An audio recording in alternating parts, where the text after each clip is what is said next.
As the calendar turns over to September, it has been a weekend to remember of Halo firsts. On Friday, Sam Aldegari became the first Italian-born and raised player to pitch in Major League Baseball, working through 5 innings in his Major League debut on Friday night. Last night, Mickey Moniac brought the Halo fans to their feet with his first career multi-home run game, including his first career walk-off home run as the Angels won in dramatic fashion. And today, the Angels' top overall prospect, Caden Dana, will make his much-anticipated Major League debut.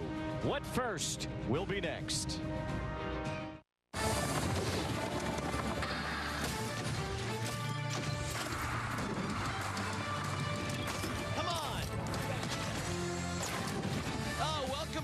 Live, presented by Nissan on a beautiful Sunday afternoon as we take a good look there at Tim Salmon's backyard. I love coming on the show with Tim's backyard as we welcome you to the third and final game of this weekend series between the Seattle Mariners and the Angels. Here's what's on tap over the next 30 minutes on a very big show coming at you from inside the Big A. Angels coming off a thrilling walk-off win. Southern California was big enough for 2 Mickeys last night. Yeah, that's right. Look back at an eventful evening here at the Big A. Big come from behind win. And, of course, we're going to set the stage for a very big afternoon for one young man, a 20-year-old Kaden Dana, entering the Big A and makes his MLB debut, the Angels' #1 prospect. Tim, what's he thinking right now? Walking in. Yeah. I mean, the emotion, you know, this generation's a little different. But, you know, 40 years ago when I was coming up, I'm trying to downplay everything. Don't put a camera in my face. Let me just have some focus and, you know, give me some relaxation along the way so I can hopefully get myself in the best place to get to play mentally, I guess. You were walking into Yankee Stadium. I know. It was overwhelming. It was pretty crazy, I'll tell you. I think it's pretty cool. I mean, especially when he's your #1 prospect. We saw him in spring training. He had a tremendous season in AA. He's got everything about him. He could be that guy that you want as part of your rotation for a number of years going forward. That would be the coolest thing ever to see. You're walking in there getting ready. It's like you're going into a gladiator movie. You're ready to go out there and fight and be able to put the team in position to win a game. That would be the best. All right, a lot more on Kaden Dana a little bit later on here in the program. But, you know, gents, it's been fun because 3 of the last 4 starter have been rookies. 2 of them have made their MLB debut. Of course, that includes Dana here this afternoon. So we're looking at the future of the pitching staff. But, Tim, when it comes to the hitters, they were front and center. The future is now. And Gooby, I'm going to take your line. Mickey was so fine last night. Yeah, you know what? Mickey was. I'm not even letting you go there. I'll let Tim go. Mickey's so fine, or is he a Moniac? He's both. Yeah. I give him the option on that one. Yes. You know what? Here's the thing. Mickey, we talked about it last night. He and Joe Adell both had huge nights last night, and these are 2 guys coming out of spring training. You're trying to figure out when they're going to get playing time. Hey, things worked out the way they did. They've been able to go out there, and Mickey got off to a tough start this season, but he's really brought together this last month, the last 6 weeks or so. Look at that swing. I mean, that wasn't a swing he was taking, 2-3 months ago. Really very patient at the plate, hitting with 2 strikes. Both these home runs came when he's hitting behind in the count, hitting a great slider right there. The one before was a great changeup behind in the count. I think that's where the maturity and the growth's been for him, is that it's not just about going up there trying to hammer the fastball. He's really been able to take out some of the secondary pitches and make the opposition pay. When you look at that at bat against Munoz, one of the best closers in the game, remember, he fouled off a 99-mile-an-hour fastball. Raley set the target up and away off the plate, and he still hit that ball pretty well to left field, so he was on the fastball. You mentioned that, Tim. Hit a slider out. He hit a changeup out. The changeup and the high fastball were 2 pitches he struggled mightily all the way up to the month of August. 359 batting average in the month of August, and he has kept it through with a lot of power. He's hitting line drives. He said he's a line drive hitter, and occasionally you'll lift a base flat, and it's exactly what he's been doing. Yeah, Gooby, he was hitting .211 entering the month with 6 home runs. As you mentioned, well over 300 with 6 homers at the end of August. And by the way, he's got 4 straight multi-homer games, and you can't say it enough. First career walk-off, first career multi-homer game for him. But let's get back to Caden Dana. Certainly it's going to be a wonderful afternoon for him and his family. And, you know, Gooby, when you look at the Trash Pandas, 147 strikeouts, led AA. He had a 2.52 ERA, second best in AA. He has done everything the Angels have asked of him coming to this moment. And a whip well below 1, too, so he throws a lot of strikes. I'll tell you, it's pretty amazing at the ballpark here today. He's never pitched before in the major leagues, but the excitement level as he walked down towards the bullpen is pretty cool. And what he has done so far and what he continues to do and what he has a chance to do today, this afternoon, against a very good Seattle team, it's going to be a lot of fun to see. I think the key for him is just going to be able to get to a point where he can control his emotions, relax, feel like he can go out there and just do what he's capable of doing. I mean, this is a guy that's got all the pitches. I mean, in spring training we talked about him and what his potential looked like, but you knew that, hey, there was an experience factor there, that he was going to have to go out there and earn it, go down the minor leagues and, show that he can handle all the different situations, and he's done that. And I think, for me, the key for him today is just going to be slowing things down and realizing that it's the same game. There's just a lot more distractions up here. The more you can block it out, that's why I say, don't put the camera in his face all the time. Let him block out. He's trying to block all that out right now. But, yeah, look at this stuff right here. I mean, the fastball, the top of the zone, nice slider, really developed a good 12-6 curveball this year and a really good changeup. So he's got the potential to be that 4-pitch pitcher, but the biggest thing I hear about him is just his mental toughness. I mean, he's got a bulldog mentality. He wants the ball. I don't know if you would say he'd go, 9 innings, but he wants to go probably 7 every time he gets the ball. Yeah, and the thought was they were concerned a little bit about how many innings and pitches he's thrown so far this season, but he hasn't slowed down at all. Youngest pitcher since Francisco Rodriguez in 2002, youngest starter in franchise history since Frank Tanana back in 1973. And you see all the records he's notched along the way on the road here to the big league is pretty darn impressive. You saw there on X, the Trash Pandas posted 147 strikeouts. All of them right there, but it's time now for the first ever Gooby's go-tos when it comes to Caden Dana. Well, my number one is using that 4-pitch mix throughout the entire game, because he has those 4 pitches, fastball, slider, curveball, changeup, and controlling the emotions, not trying to do too much. Don't overthrow the baseball. Take those deep breaths. That's the most important thing, because that allows your muscles to relax and follow through. He knows exactly how to pitch, which is really something you don't really see too often with a 20-year-old. His ability to be able to make pitches and control his emotions, so that's going to be big here today. I love how you said control the emotions, because he's been here for a couple days. He got interviewed by Carlin B yesterday. He's had a chance to think about it. He watched the game from the dugout. The emotions are certainly going to be key. Speaking of emotions, let's talk about Zack Netto for a moment. If you're watching the game, entering the 6th inning, Jack Lopez went to shortstop. It wasn't Zack Netto. We were wondering, hopefully Zack wasn't injured. If he was, that it was very, very minor. But after the game, it was Ron Washington who cleared things up for us all. He wasn't into it tonight, so I didn't want him to be out there and be more frustrated, so I made a change. You got to understand, a lot of those kids out there have never been through this, and sometimes you have to teach them the lesson that they need to learn. And the lesson he needs to learn is he's a big-time piece, and he cannot let what happens during the course of a ball game affect what he does during the course of a ball game. Unlike Zack Netto on Friday, a couple errors, Tim, and then he had an error and a miscue last night. Well, he did, and I think that's the key of what Wash is talking about. You got to learn to separate the offense from the defense, especially when you're the shortstop. Those middle, up the field guys defensively, you have got to be focused. That's your primary part of your game is your defense. And we've seen Netto, he's been great all year long. You can see the lapses right there. He's frustrated. The offense is frustrated. Maybe took a couple of those at-bats out in the field, and that is a maturity thing, and it's also a dog day thing right now. You're talking about the disciplines of being able to, keep your focus when you're mentally and physically, fatigued. I mean, so that's his lesson for him.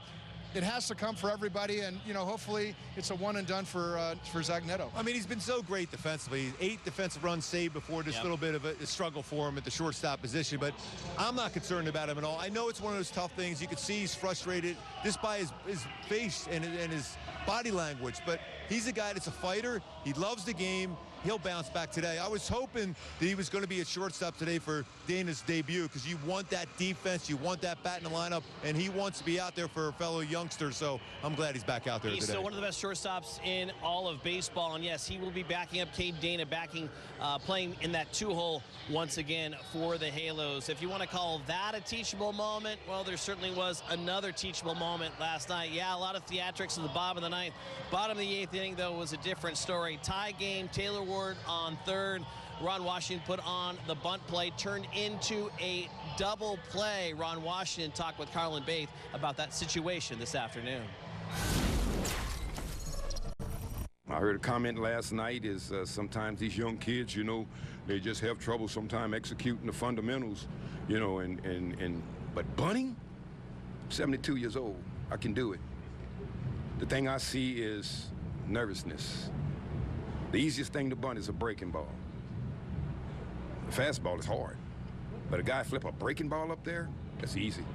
So it's got to just be up to the player to execute it. Maybe I'm trying to make guys do things they can't do. But everyone that I've ever tried to do a squeeze with, that's a part of their job. They're not driving in runs. They're not hitting home runs. They're not stealing bags. So if they're out on the field, they got to be able to execute the fundamentals. And I'm going to keep doing it until they figure it out, or someone else will be here to figure it out. Simple. Tim, we talked about it in the postgame show. Please break it down for us on what Ron was saying this afternoon. Well, you know, with nobody out, I mean, he was talking about, hey, when you bunt this ball, you got to put something on. He was trying to deaden it right there, put some great English on it, came back, easy double play. Situation, listen, I'm not going to, Wash has been doing this a long time. I mean, everybody can sit back and, you know, armchair quarterback that one. But the reality is what he's saying, listen, if you're a player and I ask you to do something, your job isn't to question what I'm asking you to do. It's to execute it. And that is a part of Lopez's game.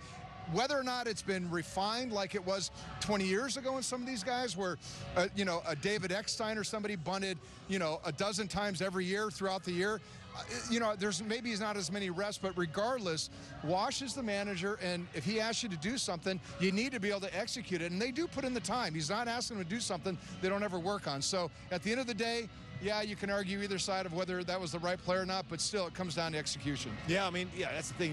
When you're asked to do something, no matter what it is, you know, you have to do that from your manager. Yes, there were the question marks about, was that the right decision? You got Nolan Shawnewood, your number 3 hitter on deck. You wanted that opportunity, as many opportunities as possible to get that run home and maybe a few other runs home in that inning when you have a chance. But bottom line is Mickey Moniac changed that all around with that one swing of the bat. I like what you guys are saying, though. He continues to put these young players in high pressure situations on a consistent basis. Whether you agree with what he did or not, these guys are going to be able to execute down the road because of what Wash is doing. Tim, do you agree? I agree. I mean, you got to put them out there and, you know, give them the opportunity to do that. I mean, they may not have been able to they may not have had as many reps in the minor leagues, but I tell you what, going forward, Wash is setting the precedent. The philosophy is we're doing old school things up here, so we better start training these young kids as they come up to be ready to do it, because if they get called upon, they better, the expectation is they got to be successful doing it. We're doing old school things, wearing black shirts on a 95-degree Sunday. On the surface of the sun.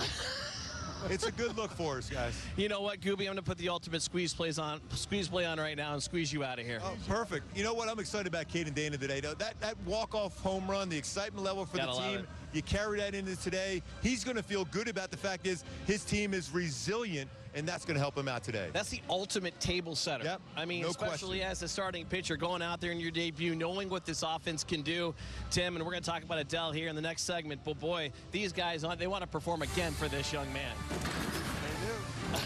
It's going to be a lot of fun. Okay, Gooby, squeeze play is on. Get out of here. All right. He's a Moniac. On the other side, it's all about Big Joe.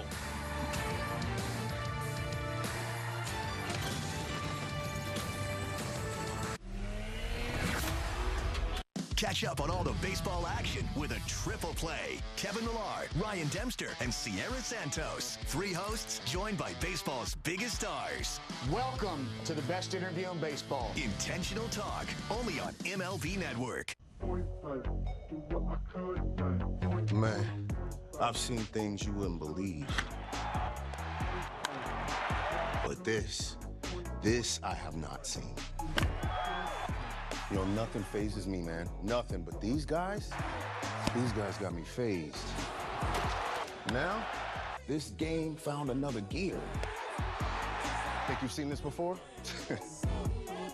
Keep watching. Want to elevate game night? Turn on MLB Big Inning, a revolutionary way to see the biggest moments from every game, live and commercial-free. There it is! A 40-70 season! Find MLB Big Inning on the MLB.tv home screen. Then watch baseball's mega stars in the moments that matter most.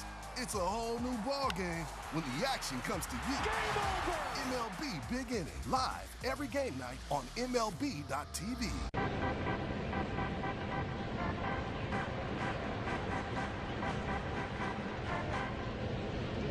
Come in today.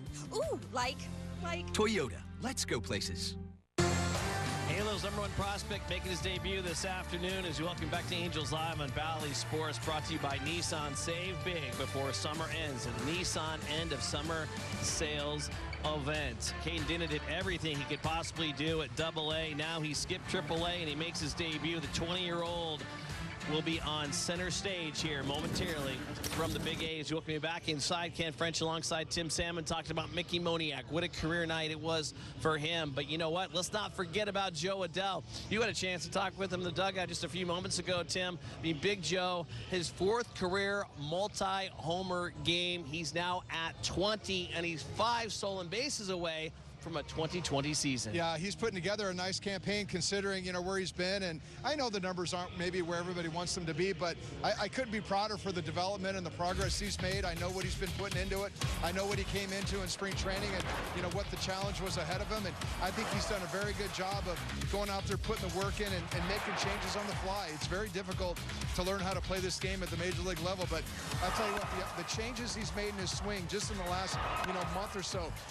Rome wasn't built in one day, but he's really been able to do a good job of simplifying things and quieting things down. He's so strong. I told him, I said, you have so much strength in your forearms and your hands. You don't need that big body swinging it. It's going to get out. And that home run he hit last night, behind in the count, 0-1 sinker away.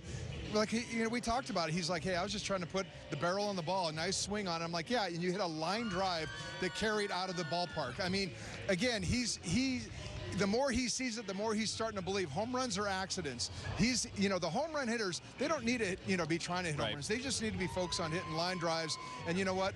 Just your natural skill set is going to take care of the ball. His first homer was an absolute line drive, 18-degree launch angle. His second homer, 44-degree launch angle. Certainly 2 different homers. He got rid of the leg kick. Also, Zack Netto did too. And guess who are both leading the Angels in home runs? It is Joe Adell and Zack Netto at 20 homers each. As we take a little time out here on the program, when we come back, continue to talk about what Caden Dana is expected to do in game #1. The Law Tigers are teaming up with Step up to the plate and get ready to play ball. The baseball show for kids where you can learn about batting, fielding, and everything in between from the real pros. Every swing is a big hit on Play Ball. Saturday mornings at 10 Eastern on MLB Network. Superstar center fielder Julio Rodriguez. I think he's one of the faces of the game. This kid is special beyond words. Julio Rodriguez, listen, at the end of the day, this guy's a superstar. Impossibly! Oh, what a play by Julio Rodriguez! What a life! This is the man right here. I feel like we were pretty good spots to compete. Another historic chapter.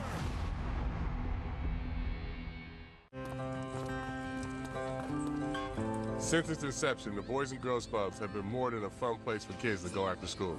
For some, it's been a second home, where they can learn, play, and grow. Thanks to the partnership between Major League Baseball and Boys and Girls Clubs, children of all backgrounds have access to safe spaces. All right, let's go take a selfie. MLB Together and the Boys and Girls Clubs of America, empowering children and building futures. Bring it in.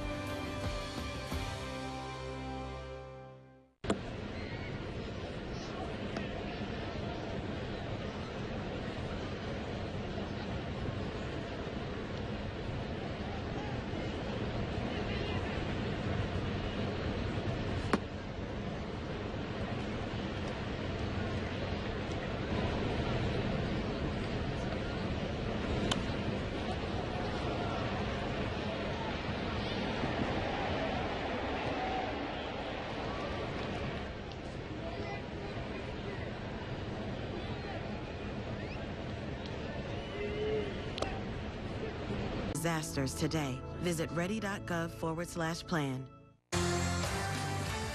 Angels Live on Valley Sports is brought to you by Nissan. Save big before summer ends at the Nissan End of Summer Sales Event. Caden Dana getting ready for his big league debut. Yesterday, he spoke with Carlin. This afternoon, Carlin talked with skipper Ron Washington about 36. Thank you so much, Kent. Could you share with us just how impactful the win was last night, and especially for a player like Mickey Moniac to see his growth? What did that mean for him and the team? Well, it meant a lot because it's a team sport. And, you know, it's nice when you're not looking for the same people to come through in certain situations. And it was nice last night that Moniac and Adell put us on their back.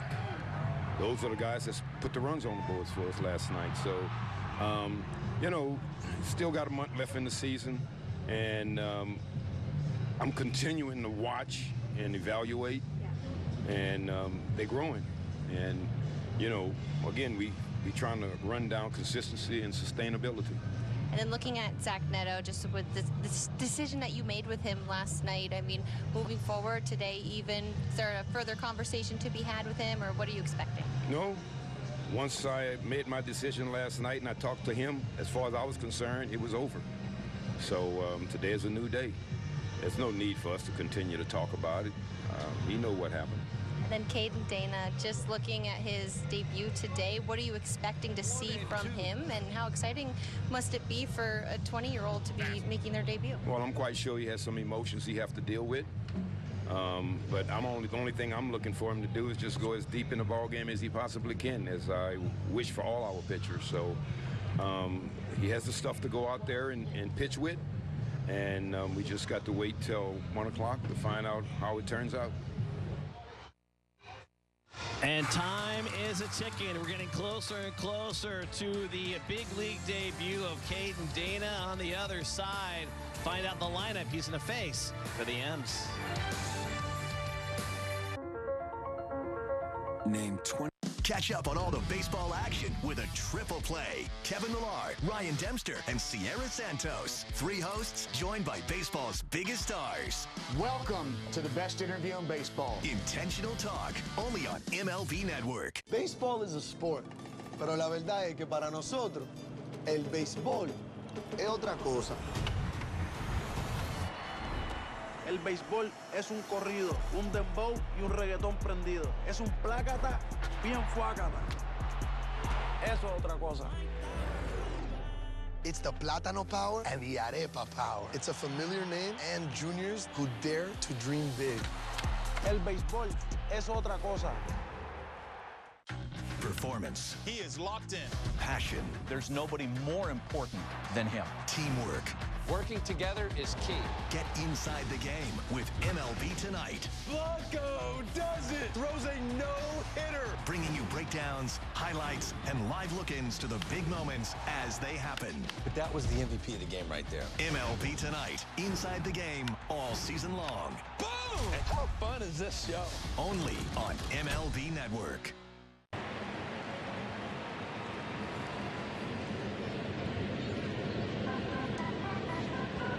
RZ models.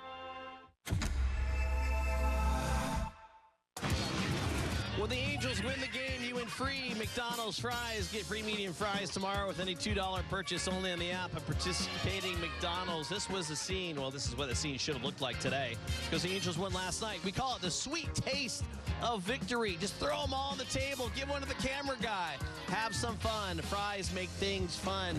And also your MLB debut makes things fun. Caden Dana, the 20-year-old top prospect for the Halos, getting set to make his MLB debut fresh out of Double-A with the Trash Pandas. He did everything down there. Led the Double-A league with 147 strikeouts, was second with a 2.52 ERA, and he will be put to test him against a Mariners team that is starting to swing the bat a lot better under new hitting coach Edgar Martinez. Yeah, he's doing a better job putting these guys in position with their, their game approaches. You saw it last night. Julio Rodriguez, I mean, really their superstar, is just now starting to heat up a little bit. 2 homers in his last 3 games, 6 RBIs. Had some big hits last night for this team. So they're starting to get on track with the hitting. And then, of course, Justin Turner last night. I mean, a veteran like Justin. Oh, my goodness. How about this? I mean, now he knows Tyler Anderson. I mean, I tell you what, he saw a changeup right before that. He swung at it, and he said, you know what? I'm gonna guess on a fastball, and that was a great pitch right there. Tyler Anderson threw, but he ambushed him a little bit right there. And then, of course, later, you know, once you hit the pitcher's fastball out, you can almost discount it. Like, you knew you're not going to get another one. He sat on a changeup and hit him again. So a little bit of the cat and mouse right there. The old school veteran guy, you know, he came out and, you know, won that battle last night against Tyler Anderson. What a pickup at the trade deadline for the M's. Looking for offense. Justin Turner so far has delivered. Bryce Miller on the hill for the M's here this afternoon. And this is kind of a fun story because this time last year he was the top prospect for the M's making his MLB debut, and he's coming off arguably his best pitching outing of the season against the Rays with 10 Ks. Yeah, 10 Ks, and you know what, in August, I mean, he's given up 3 runs in his last 24 innings. Hey, this is a fastball sinker guy 60% of the time, 60+% of the time. Great movement, great angle on the ball. Split fingers, his secondary pitch, 20% of the time. He's really had a lot of success. Very tough on right-handed batters. Last walk was June 2nd. Wow. I mean, this guy throws strikes, be ready to swing. His OPS, right-handed OPS, is 503. That means right-handed batters really have a tough time against him. And look at this lineup right here for the Angels. I mean, you got some guys back in there like Zack Netto's back in there tonight. Kevin Pillar's in there. But Mickey Moniac, I think he got him in the right spot down there. Hopefully some of those guys can get on base in front of him. Yeah, Kevin Pillar in left. Taylor Ward at the DH spot getting a day off his feet, but he's in the lineup. He's got an 11-game hit streak, which is second best in the American League. But the story this afternoon is around Caden Dana, the 20-year-old righty that will make his MLB debut. Words of wisdom, Tim Salmon, as he gets set to take the mound. You know what? I just hope that he can control his emotions and he can go out there and have a semblance of himself. It's not going to be perfect. You're going to have a lot of butterflies going. Hopefully he gets a couple strikes early and gets a couple quick outs and he can settle down. All right, well, the stage is set for a fun afternoon of baseball. Wayne Randazzo and Gooby will have the call. Angels Mariners coming up next in Dana's debut. In our neighborhoods, there's a lot going on. Baseball is a sport, pero la verdad es que para nosotros, el béisbol es otra cosa. El béisbol es un corrido, un dembow y un reggaetón prendido. Es un plácata bien fuácata.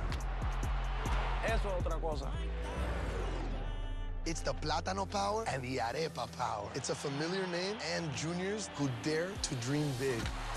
El béisbol es otra cosa. Kyle Tucker is doing it at the major league level. Yeah. Seems like every game we're impressed by him a little bit more. Deep to right field, it's gone! King Tuck! Talk about his defense, which is elite. He leads, and he caught it! Tuck out there protecting the kingdom. Kyle Tucker has been the man. Bat flips for days. Watch this one. Hey, boys, this is what I do. All hail King Tuck! Step up to the plate and get ready to play ball. The baseball show for kids where you can learn about batting, fielding, and everything in between from the real pros. Every swing is a big hit on Play Ball. Saturday mornings at 10 Eastern on MLB Network.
As the calendar turns over to September, it has been a weekend to remember of Halo firsts. On Friday, Sam Aldegheri became the first Italian-born and raised player to pitch in Major League Baseball, working through 5 innings in his Major League debut on Friday night.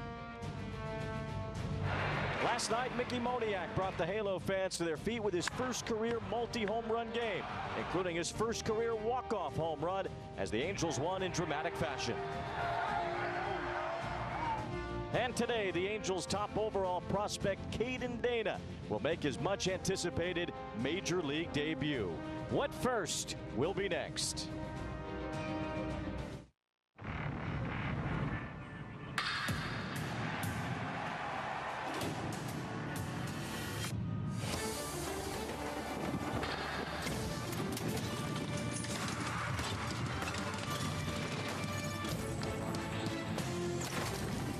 A sensational Sunday afternoon in Southern California, and today is the finale and rubber game of this 3-game series between the Los Angeles Angels and the Seattle Mariners from Angels Stadium. It is the debut for Caden Dana, the top pitching prospect in the Angels organization, and all the buzz surrounding Dana to take the mound here today.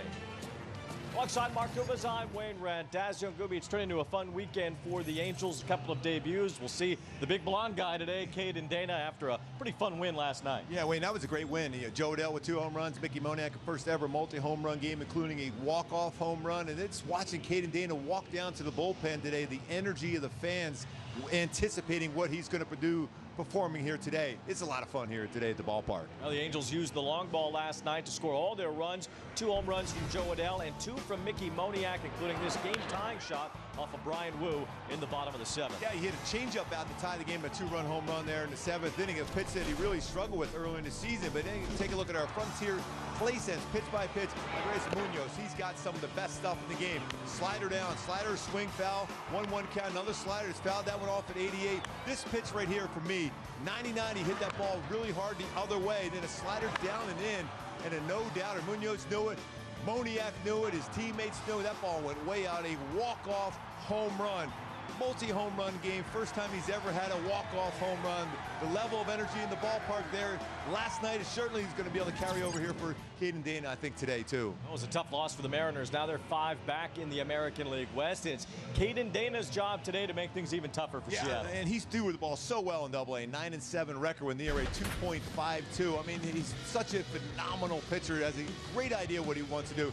Don Bosco Prep High School in Jersey, a Gatorade Player of the Year. 11th round selection by the Angels. It was committed. He was going to be a Wildcat at the University of Kentucky. But those numbers down in Double-A, though, the strikeouts 147 and 135 plus innings pitched. 4-pitch mix. It was exactly what he wants to do on the mound, and is very, very smart and can control the strike zone very effectively.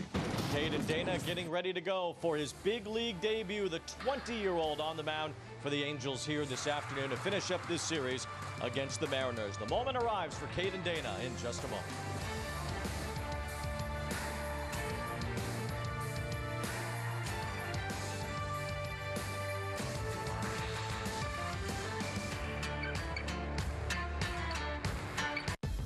On MLB Network, it's the baseball show for the thinking fan. Join Brian Kenny and his daily panel of experts for a more analytical look at the game. Think baseball with MLB Now. Weekdays only on MLB Network.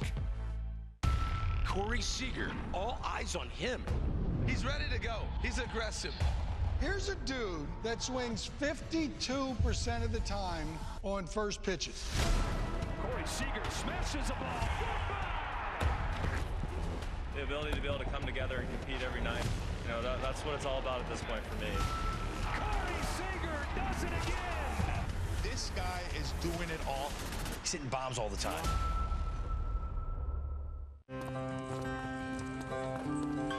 Since its inception, the Boys and Girls Clubs have been more than a fun place for kids to go after school. For some, it's been a second home where they can learn, play, and grow. Thanks to the partnership between Major League Baseball and Boys and Girls Clubs, children of all backgrounds have access to safe spaces. All right, let's go take a selfie. MLB Together and the Boys and Girls Clubs of America, empowering children and building futures. Bring it in.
cap. The big 6'4" right-hander goes up against the Mariners today. And really, really good mechanics, too.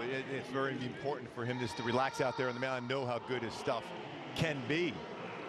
Our Kia player profile shows just how good his stuff was at AA Rocket City. He dominated the Southern League, and he earned this opportunity here today. Yeah, when you have a whip under 1, especially as you're trying to develop as a young pitcher at a very good talent level in AA, that's impressive, especially the strikeouts and the opponent's batting average of 184, 2.52 ERA.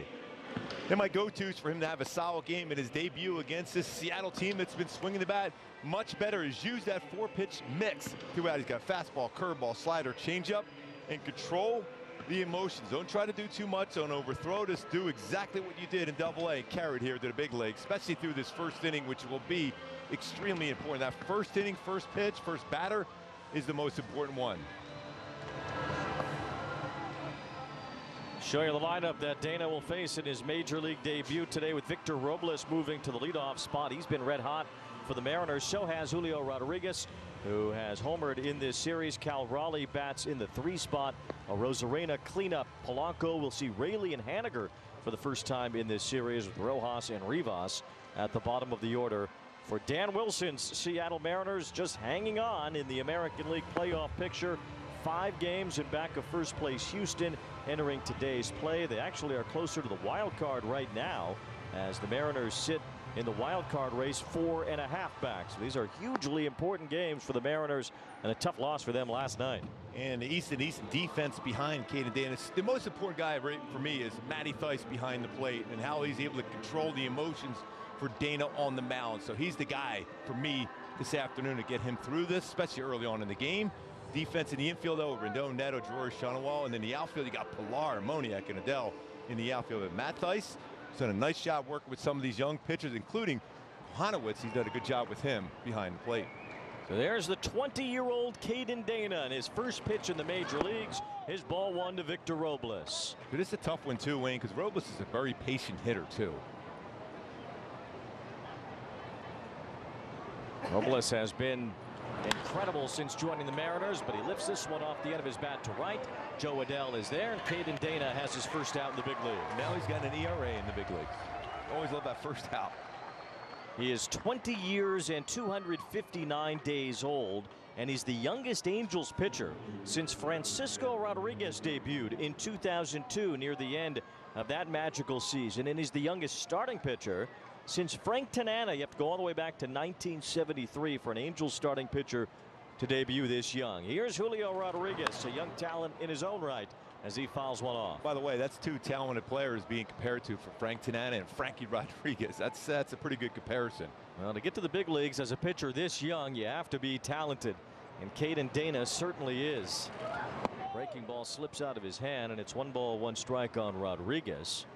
That's probably the most important thing, to get a feel for the curveball and slider. That's the pitches you'll have a tendency to overthrow a little bit more so. So the spin of that and staying back longer, very important for Dana today. That one over the head of Rodriguez, another breaking ball that slips. So it's 2 balls and 1 strike on Julio Rodriguez for Caden Dana, the 20-year-old who was an 11th round pick 2 years ago. And that might throw you off and say, well, 11th round, that's not usually where the prospects are drafted, but not in this case. As Rodriguez takes a good snapping slider for a strike, and it's 2-2. I like what Theis did. After that last slider went behind Julio Rodriguez, he put that same pitch down to make sure he stayed back longer, and it was a good slider. 2 balls and 2 strikes. And a pop up to right field, another one for Joe Adell. Caden Dana 2 up, 2 down in the first. Good life on a fastball after a slider, and he threw a fastball in. He will pitch in very, very effectively to right-handed batters. Well, draft day 2 years ago was a disappointing day for Dana, who thought he was going to be taken in the early rounds, but teams were scared off by his commitment to the University of Kentucky. But the Angels had some draft capital, and they threw it all in to take Caden Dana, who they felt could have been even a first-round pick. Well, putting all the eggs in the basket has seemingly worked out, because Dana has quickly gotten to the big leagues. Just watching him in spring training, watching his bullpen sessions, you knew there was something special about this youngster. Native of Warwick, New York, he went to Don Bosco Prep in New Jersey, and he's wearing number 36. And I don't think that's an accident. And they gave him the same number that Jared Weaver wore. And you'll see that same similarity with the long hair in the back. And he was a big, gigantic prospect out of Long Beach State, Jared Weaver. And as Jared Weaver tweeted last night, big shoes to fill. That's Weave. Gotta love Weave. 1-2. And Raley lays off. 2 balls, 2 strikes. We see the changeup for the first time. He's already used all 4 of his pitches so far.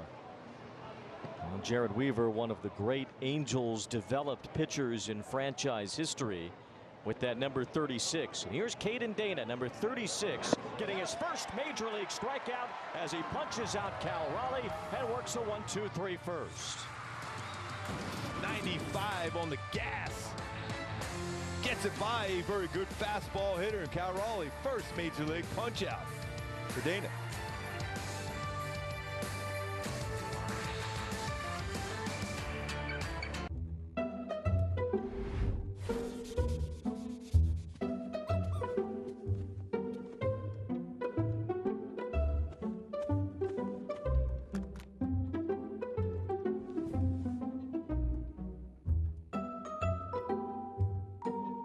There's an easier way. From painting and cleaning to repairs and more. Taking care of your home is easy with Thumbtack. Download the Thumbtack app and start caring for your home today. With Home Chef, home cooking is so simple. You go from step 1 to done without the stress. Our all-in-one meal kits give you everything you need to make dinner deliciously easy. Each meal is delivered with already pre-portioned fresh ingredients and easy-to-follow instructions, which makes home cooking a breeze. Just quickly prep, cook, and enjoy. Delicious meets simple. Get 18 free meals plus free shipping today at homechef.com. With the Game Time app, I paid 60% less than this guy. What? And it's not just sports tickets. It's also concerts. Performances, too.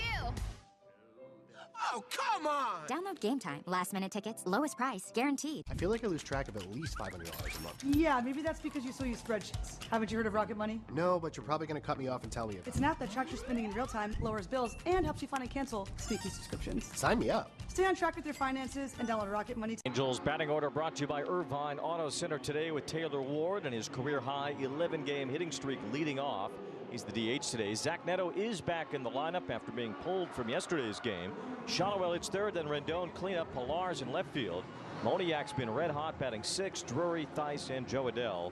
The lineup for the Angels today against pretty good right-hander for the Mariners, Bryce Miller. Yeah, he's throwing the ball really well, too. His whip under 1 at 0.98, 3.23 ERA. 10-game winner. My go-tos to have some success this afternoon is lift that fastball in the air today for some carry. He gives up some home runs, but also don't chase that split off the plate. Ball 1 to Taylor Ward. Well, what'd you think of Dana in that first inning? Very, very impressive. A couple of those first few breaking balls slipped out of his hand, but he got right back in there. But at 95-mile-an-hour fastballs inside to Raleigh to pick up his first strikeout, but 2 pop-ups on fastballs in at 95. Good calm mechanics as well from Caden Dana in that top of the first inning. If he was nervous, you couldn't tell at all. No.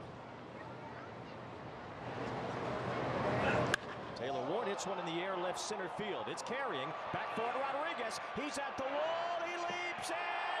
He could not make the catch. It's a home run. Taylor Ward leads it off, and the Angels have a 1-0 lead. Well, you always got to hold your breath on Julio Rodriguez. I'll tell you what, when he's done playing baseball, he's going to be an incredible actor because he's done that before. Bringing him back, not bringing him back. He always has you waiting for a while.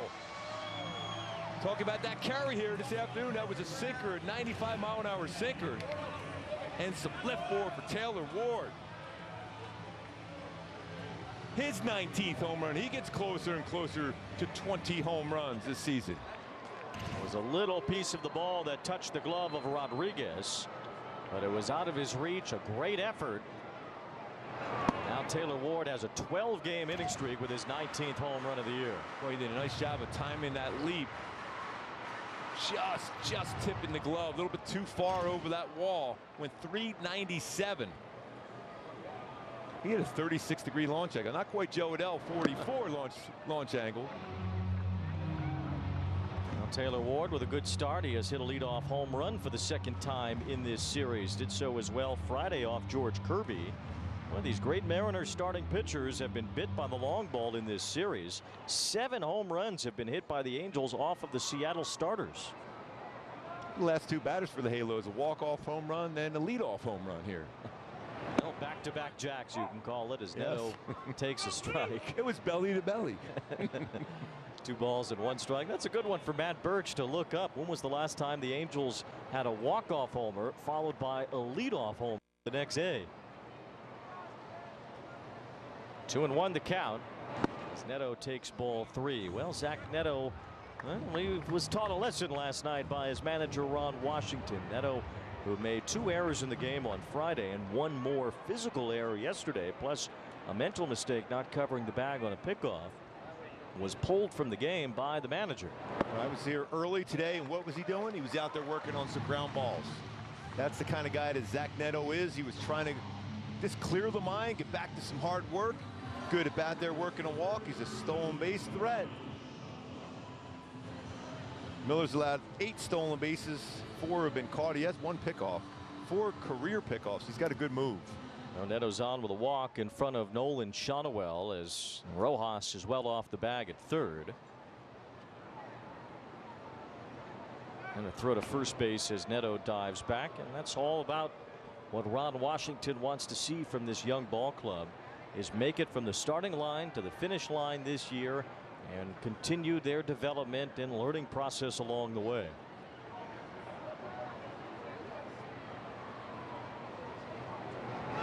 Shonowell hits one hard to center field, but it hangs up as Rodriguez backs up and makes the catch for the first out. Netto won't tag. That's that arm. He was making sure just in case he tagged up on him, he was ready to make that throw. He might have heard from the outfield he's going. Defense behind today for Miller. Robles out in right field. We made an unbelievable play yesterday. 2 defensive runs saved out in right field, 3 assists. Rodriguez out there with him in center field too. So there's a lot of coverage in the outfield for Seattle today. Ball hit pretty well by Shonowell. Here's Anthony Rendon with Netto at first base. See if Zack looks to run here. He thought about it and then stayed put as Rendon looks at a strike. Raley still throws well. He's thrown out 28% of base stealers. He's caught 28 base stealers this season. 71 attempts against them. Netto has 25 steals. That leads the ball club. Shorter lead this time. As Rendon takes ball 1 from Miller, who's been very good lately. A 2.03 ERA in his last 9 starts. His last time out, one of his best outings of the year. Struck out 10 to tie his career high and only allowed 2 hits. It's going to be more of a run and hit. Another breaking ball. This time it lands for Miller, and it's 1 ball, 2 strikes on Anthony Rendon. Yeah, Miller has an assortment of pitches too, because he'll throw his fastball. He's about 61% fastball usage between his 2-seam and 4-seam, but he throws a splitter, sweeper, slider, curve, and cutter. Low throw to first as Raley is able to pick that out. Another one of the excellent Mariners starting pitchers on the mound here today. Seattle's had by far the best staff in baseball this year to start games. Netto has a big lead this time. He starts and stops again, and it's ball 2 to Rendon. The Mariners with a 3.36 ERA from their rotation, as they have put together this season 81 quality starts. That's 12 more than any other team. The Phillies are second in that category. There's a splitter a lot here. You wonder if he would go on this one. It's not. Rendon pops it up. It was a splitter. Second baseman Polanco as he shields his eyes from the sun to make the catch. 2 outs. Take a look at our StatCast feed powered by Google Cloud. Miller's pitch arsenal: 4-seamer 43 at 18% sinker. Splitter, it's a very good one at 17. Sweeper 9. Slider at 8. Knuckle curve will throw about 4%. Cutter at 2%, but very, very effective. His splitter to 165 batting average splitter, but also with 45 punchies on that splitter. Here's Kevin Pillar playing left field today. As Miller tosses in a strike with his fastball. Bryce Miller, drafted in the 4th round by Seattle in 2021 out of Texas A&M University. A very fine rookie year last year for the Mariners. lifts this one to shallow center field. Rodriguez a bit of a late break coming in, but he gets there and makes a basket catch to end the inning. Angels take the lead as Taylor Ward starts it off. A leadoff home run just out of the reach of Rodriguez in center to make it 1-0.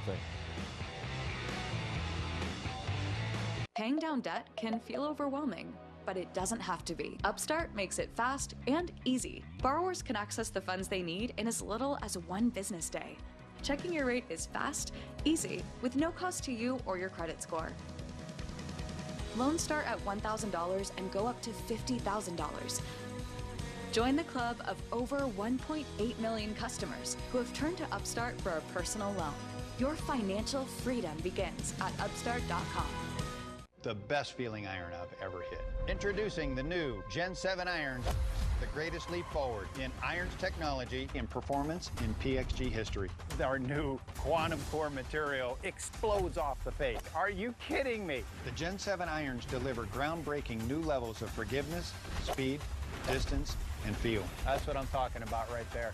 Look at that trajectory. Just phenomenal. Gen 7. It doesn't get any better. PXG, nobody makes golf clubs the way we do, period. Hims was made for guys who want to see results.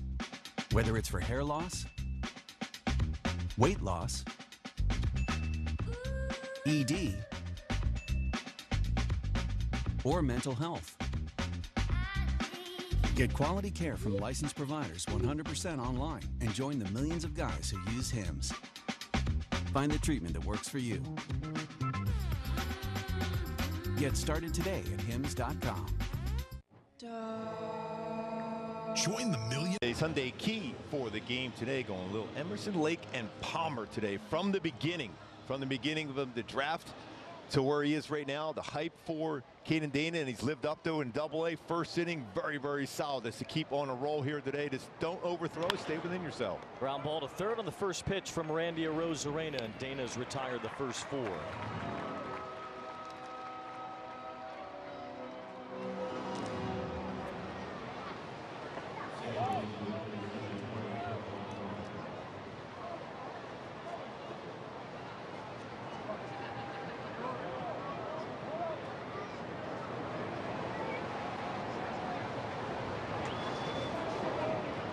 Here's Jorge Polanco as he looks at strike 1 from Caden Dana. Polanco switch hitting second baseman. He has hit the ball a lot better since the All-Star break, but it's not been a great first year for him as a Mariner. Big cut there on a 93-mile-an-hour fastball from Dana, and it's 0-2. That's such a great job, Wayne, of gathering himself over the pitching rubber to drive towards the plate. He's that little hitch there with his hips for his timing mechanism to get that arm in that proper slot. Polanco fouls one off. 95 on that one from Dana, who will certainly draw comparisons to Noah Syndergaard. I was at Syndergaard's major league debut. Syndergaard's a little bit bigger, but that blonde hair flowing out the back of the cap and the mechanics are somewhat similar between the two. Dana more of a full windup than Syndergaard as he misses with the breaking ball, but 1 ball, 2 strikes on Polanco. Well, if he starts getting a feel for that curveball, that has some serious depth to it. And there's a separation of nearly 20 miles per hour between the curveball at 75 and a 95-mile-an-hour fastball. Polanco fouls off a cutter, and it's 1 ball, 2 strikes. I think that's more of a slider.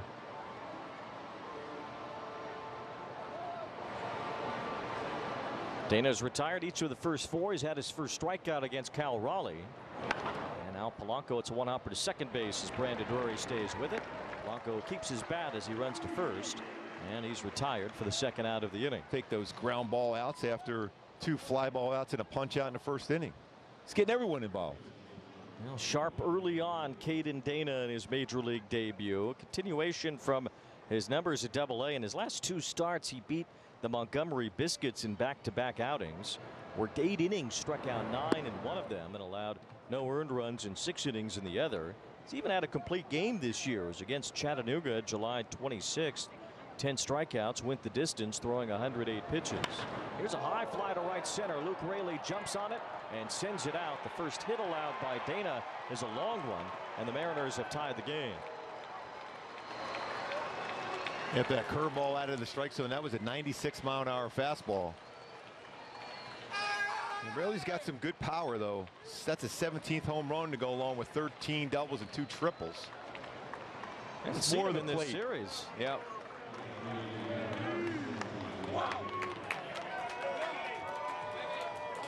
A blast from Raley ties it up. As Dana gives up a home run for the first time in big league play. He had not allowed a homer in his last 5 AA starts. As Mitch Haniger bats for the first time in this series as well and takes ball 1. Haniger is the designated hitter today, and you see his numbers have dipped from his career norms. He had some very good years for the Mariners early on in his career as he taps one to the shortstop. Zack Netto plays it to first, and that ends the second. Nice bounce back by Dana after the home run. Gets a soft contact ground ball out. Want to elevate game night? Turn on MLB Big Inning, a revolutionary way to see the biggest moments from every game, live and commercial-free. Find it on the MLB.tv home screen. MLB Big Inning on MLB Network and MLB.tv. Man, I've seen things you wouldn't believe. But this I have not seen. You know, nothing phases me, man. Nothing. But these guys got me phased. Now, this game found another gear. Think you've seen this before? Keep watching. Corey Seager, all eyes on him. He's ready to go. He's aggressive. Here's a dude that swings 52% of the time on first pitches. Corey Seager smashes a ball. The ability to be able to come together and compete every night. You know, that's what it's all about at this point for me. Corey Seager does it again. This guy is doing it all. He's hitting bombs all the time.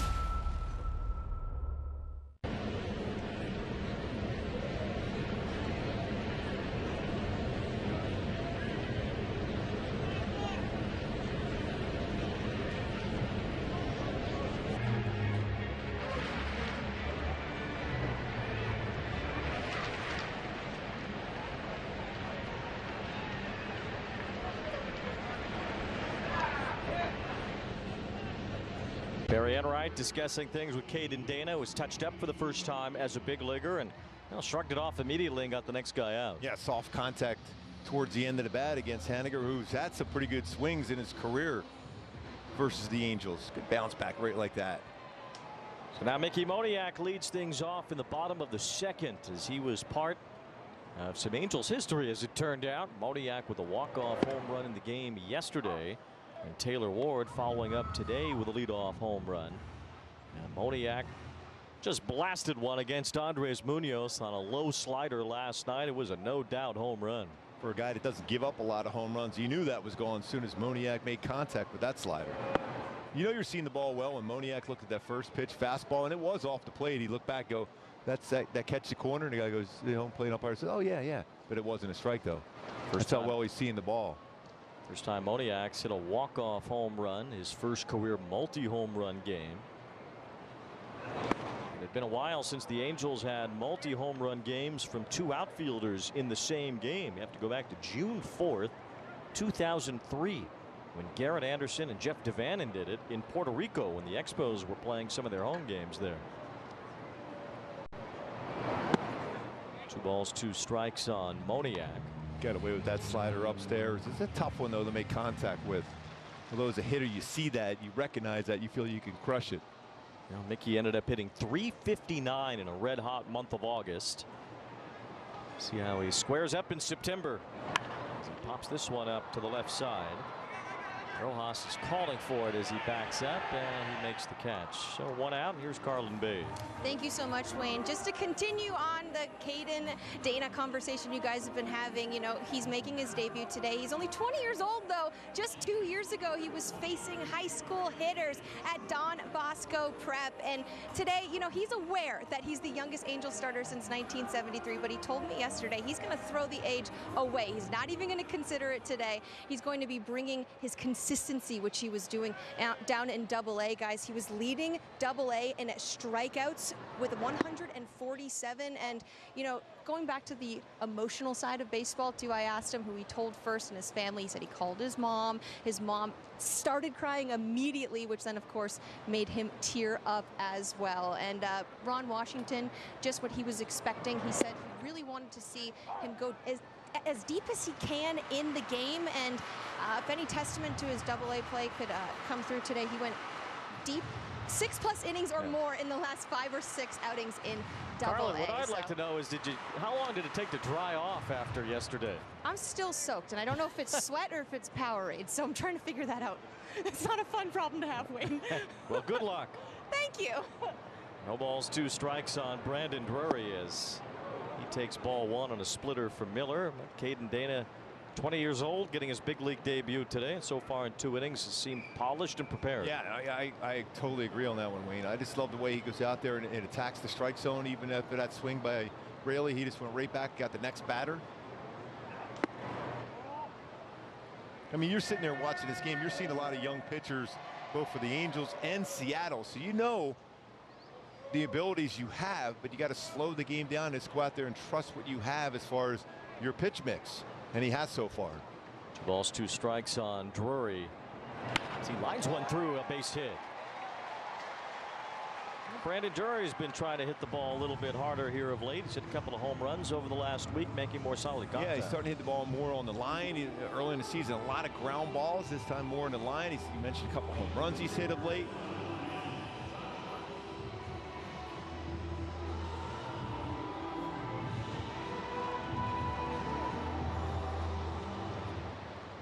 Here's Matt Thaiss getting the start behind the plate. He'd be in there with the day game after the night game anyway, but Logan O'Hoppe certainly has had his own struggles at the plate. As Thaiss gets the start and swings through that fastball. No balls and a strike. Angels will have the day off tomorrow as well for Labor Day, before the Dodgers are here on Tuesday night.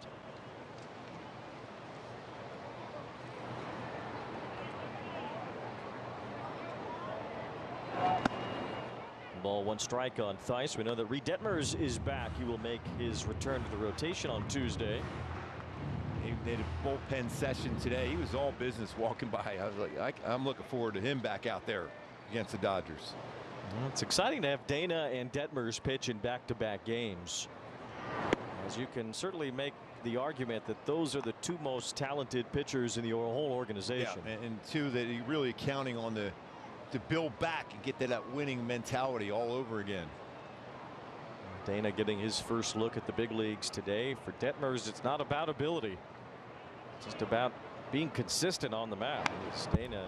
Ooh, that's a good hack of that fastball. Nice with a big cut there. 2 balls, 2 strikes. We'll see Detmers back Tuesday. Don't know yet, I guess, who the Dodgers are pitching. Could be Bobby Miller on Tuesday night. Dodgers rotation is sort of in flux right now. Dodgers in Arizona today. No score in the 2nd. That's surprising in itself. Strike 3 called to Thaiss on a curveball from Miller. A little bit off the plate inside, called a strike. Joe Adell had an excellent game last night himself. Fastball down, an 18-degree launch angle, then a fastball in, and he lifts this one way out to left field. Take a look at our StatCast 3D powered by Google Cloud. The difference in the launch angles and the line drive is the height. 167 feet on the 44-degree launch angle on the 2nd home run. that was a tremendous punt. That is the largest disparity in launch angle within a multi-home run game in the StatCast era, dating back to 2015. So he went from bringing his sand wedge and he had his 2-iron. No one has ever had 26 degrees of separation in launch angle on 2 homers in the same game before, the way Adell did last night. So he's multi-versed in his home run hitting ability, as Mike Malinsky calls a strike on that swing. 20 homers now for Adell. He's proud of that number. Is something he said in his first full year he's happy that he accomplished. And there's still a month to go.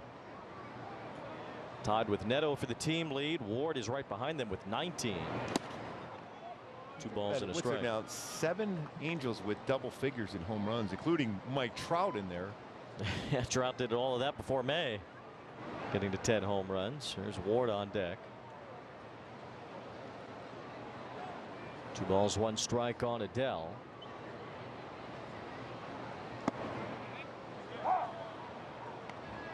Joe Adell has certainly shown a bunch of improvements since altering his swing at the plate, going back to that variety from moving the leg kick out and the toe tap in. He's hit .273 over a span of 29 games now. Pretty good sample size for Adell, who has 11 extra base hits in those games. On base percentage is up to .340. He's slugging over .500 in those games, so it's worked, and Adell has shown a lot more consistency at the plate, which the Angels certainly will appreciate. Already 4 home runs this season versus Seattle. 6 overall in his career. 2 balls and 2 strikes on Adell.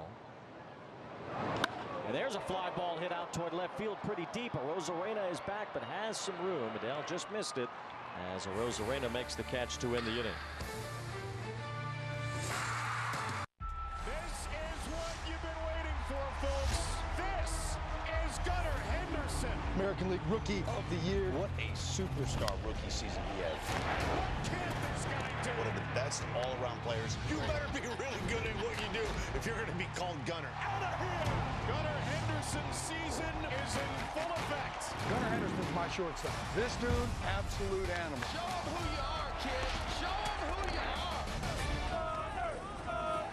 Catch up on all the baseball action with a triple play. Kevin Millar, Ryan Dempster, and Sierra Santos. 3 hosts joined by baseball's biggest stars. Welcome to the best interview in baseball. Intentional Talk, only on MLB Network.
There is the Dana family with Caden's dad Fred here, along with the rest of the Dana crew, making their way from east to west. Not quite as far of a flight from New York, New Jersey area as Verona, Italy, but here they are. The Danas have arrived as Caden Dana will face Josh Rojas to begin the top of the 3rd inning. How special for them right now. Just you're thinking this a few years ago. We were watching high school baseball games when he was on the mound, and there he is in the show. It's the first time the Angels have ever had 2 starting pitchers debut within the same series. Aldigueri on Friday night and Dana today. It's also the first time the Mariners have ever faced 2 starting pitchers making their debuts in the same series. So it's not typical for this to happen, and it's happened here in these last 3 days with Aldigueri Friday night and Caden Dana here this afternoon. 2 balls and 1 strike on Rojas. If you read Sam Blum's feature in The Athletic about Caden Dana's draft day, well, you learned some insight into his dad as well, who was ready to fight the world when Caden wasn't drafted in the first day or 2. But it worked out fine. When the Angels told him the price they were willing to pay for Caden Dana, he said, okay, you're forgiven now. Yeah, you're forgiven now. Yes. Boy, it's so much stress watching your son out there performing. I'll tell you, it's tough. 2 balls and 2 strikes on Rojas. A liner toward left. Good jump by Pilar, moving after it, but he won't get there as it sails by him. And 1 hops over the wall. So it's an automatic double for Rojas to lead off here in the 3rd inning. Yeah, that 4-seam just a little bit out over the plate. He's just trying to make some contact. With 95, he provided the power to be able to get it on that barrel and just punch it the other way.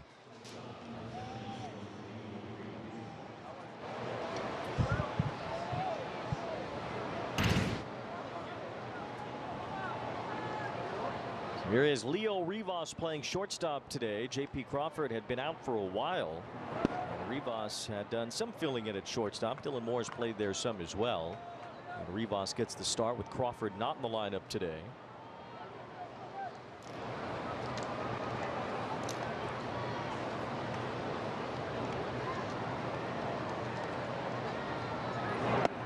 Dana falls behind here. 2 balls and no strikes on Rivas. Rivas, his goal is to try to pull the ball to the right side of the infield at the very least. Rendon's by himself basically over there on that left side of the infield playing in.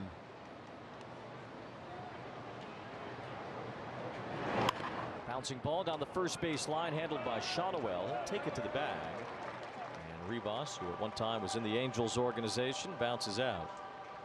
That's exactly what he wanted to do, and he succeeded in doing that. Nice play by Shonowell. Like bring the infield in, especially how well Miller has pitched this season. And when you have the infield in, your goal, the first pitch, I've always believed, is throwing a fastball right in on the hands. Batter is Robles, who flied to right field his first time. He's been strikeout prone throughout his career. He gets this one in the air to right center field. It's backing up Adell, who is near the warning track, plenty deep to score the run. As Rojas comes in, and the Mariners have a 2-1 lead. So they get him on and over and in to go in front here in the third. They did a pretty good job of situational hitting. And a lot of that has to do with they have a really good hitting coach working right now, and Edgar Martinez. That scouting report is, especially in that spot, is to try to get something you can lift in the air, and he got that done, especially after a ground ball to the right side of the infield and advance Rojas over to third. Edgar Martinez had 77 career sacrifice flies. There's certainly an art to it. As Victor Robles with a sac fly there. He didn't get that fastball in far enough on Robles. Was out over the plate. It played right into his swing. The all-time leader in sacrifice flies was Eddie Murray. He had 128 in his career. George Brett at 120, not far off. 2 balls and 1 strike on Rodriguez. Pretty interesting, the guys on the list of players who had 100 or more sac flies, mostly Hall of Famers. There is an art to it. Yeah. Driving in those runs. Because your goal in those spots are to make sure you don't hit the ball on the ground. So you're trying to work counts, look for pitches you can get lifted in the air. It's Eddie Murray 1, Cal Ripken 2. Albert Pujols and Robin Yount tied for 3rd. Henry Aaron and Frank Thomas tied for 5th. Yeah, there's some pretty good names in there. All-time sac flies. Roller to short as Rodriguez was jammed. Zack Netto near second handles that. And the inning is over. Leadoff double comes home, and Seattle has the lead. Baseball is a sport, pero la verdad es que para nosotros el béisbol es otra cosa. El béisbol es un corrido, un dembow y un reggaetón prendido. Es un plácata bien fuácata. Eso es otra cosa. It's the Plátano Power and the Arepa Power. It's a familiar name and juniors who dare to dream big. El béisbol es otra cosa. Want to elevate game night? Turn on MLB Big Inning, a revolutionary way to see the biggest moments from every game, live and commercial-free. Find it on the MLB.tv home screen. MLB Big Inning on MLB Network and MLB.tv. Kyle Tucker is doing it at the major league level. Yeah. Seems like every game we're impressed by him a little bit more. Deep to right field, it's gone! King Tuck! Talk about his defense, which is elite.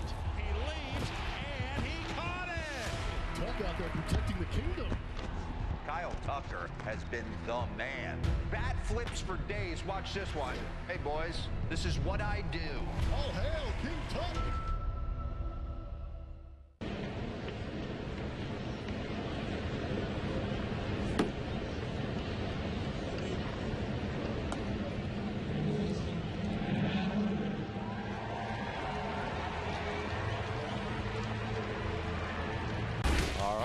Top-tier play as Taylor Ward started things off with a home run today against Bryce Miller. He went down and got that fastball, sinker down. 19th home run. Taylor Ward really hot of late. 12-game hitting streak is a career high, but how about a walk-off homer one night and a leadoff homer the next? It's only happened 2 other times in Angel history, and both times involving Doug DeCinces in years where the Angels won the division, 1982 and 1986. Brian Downing hit a leadoff homer the next day after DeCinces' walk-off in '82, and Rupert Jones in 1986. So this is just the 3rd time that the Angels have had a leadoff homer following a walk-off homer. That is pretty amazing to do that too. This excitement level right away, the walk-off and then the leadoff home run. I figured it hadn't happened much in Angels history. It's not something you see too often. And both of these pitches were a little bit off the plate, called a strike against Taylor Ward there. John Bacon, a little bit of a good pitcher zone working. Are you warming up? Swing and a miss by Ward. That breaking ball was up, but he swung through it. Miller has his 2nd strikeout. This breaking ball right here, he's got that sweeper too. Although that's one of those pitches, if you just stay just a little bit longer on that, you can hit that a long, long way.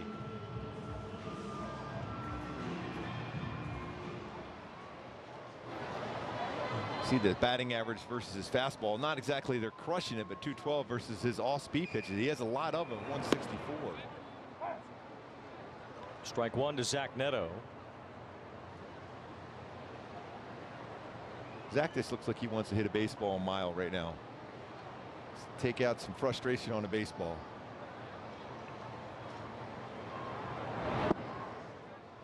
Worked to walk his first at bat. That's that splitter. Oh, it has a good one. Mentioned that 45 strikeouts and it's under 29% whiff percentage versus a splitter. And he moves that glove. The reason why you do that way you don't tip if you're throwing a splitter or not. Came right back to it again. There was a time when a pitcher would go in there with the grip of a splitter, you could tell as a hitter. But now if you move the glove every pitch, then there's no giving away what you might be throwing. It's been an effective pitch for Miller, and he debuted it this year.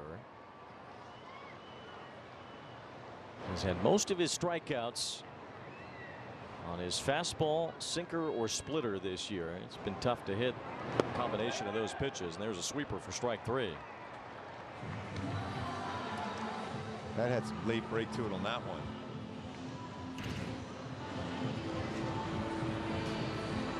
That pitch really, when you think about it, was never really quite in the strike zone, but he hides the baseball really well.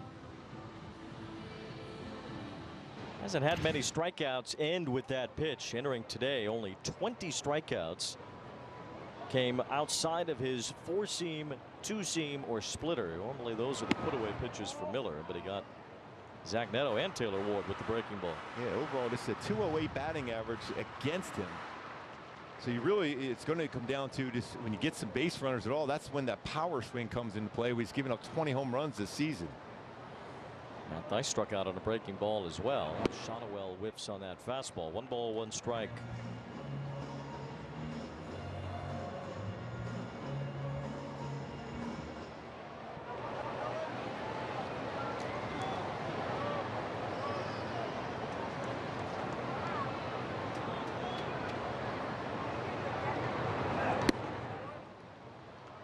He can still rush his fastball up there. It's going to be 93-98.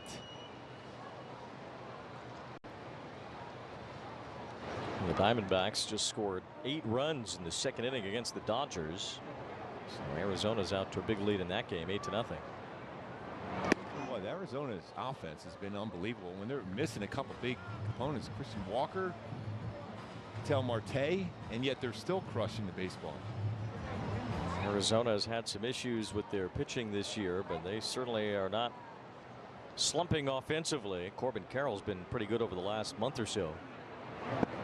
Strike 2 to Shotwell. Thought it could have been ball 4. And that's off the plate again. A lot of pitches off the plate have been called strikes so far here. Arizona would be 5 back in the National League West if they do win that game today. Yeah, you can see that baseball off the plate.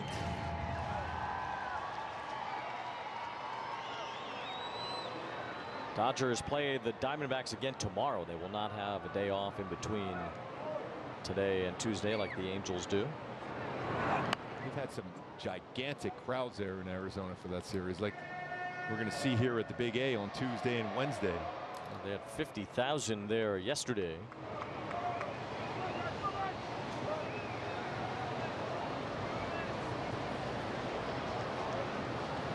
So it was probably Miller's spot Tuesday, and it would have been Kershaw on Wednesday, but he's on the IL now, so they'll have to figure that out. 3-2. Shonowell pops one up foul and out of play. It's a good battle, especially on a warm afternoon like this. Get that pitch count up.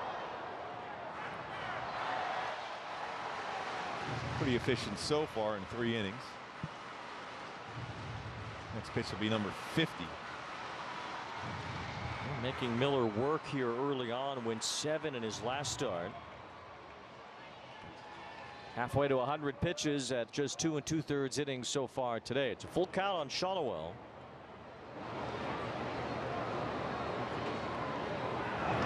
And there's ball 4. So Nolan flips the bat away confidently that time after drawing a walk. And Miller has issued his second free pass of the day. Getting closer to that 60 walk plateau. 59 walks on the season for Shonowell. You know how good these Mariners pitchers are at controlling the strike zone. So a couple of walks by Miller feels like a lot. Only 35 all season for Bryce Miller. Last time he walked more than 2 in a game was June 7th in Kansas City.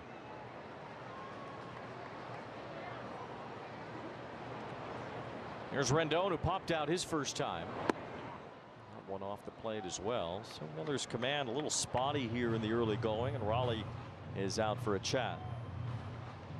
While they do that, we'll eat some mini chimmy bang bangs. That sounds good. I invited Deadpool and Wolverine over to whip up some mini chimmy bang bangs. That was a mistake. Welcome to Jock in the Ball. Wish they'd deliver some to us. You know, that'd be nice. I think it might be a little bit cold when I bring them home at night for you, though. So maybe I'll remember to bring a couple for you after driving them, go through the drive-thru at night. I think Jack himself should bring us some. Now that would be amazing. There's a chance. There's always a chance. I mean, we're the ones over the stove cooking up these commercials, tossing it to the chimmy bang bangs. Let's go.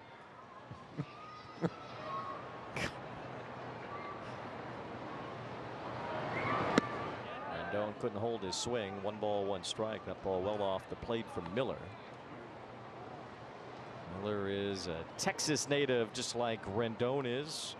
Rendon from Houston. Miller is from Mount Pleasant near San Antonio. That's where he went to high school, New Braunfels High School.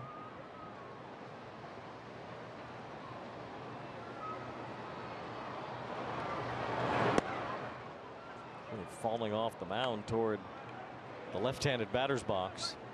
It's tough to be able to be consistent because your arm slot. You can still throw some strikes that way, but it's much more difficult to be consistent, though.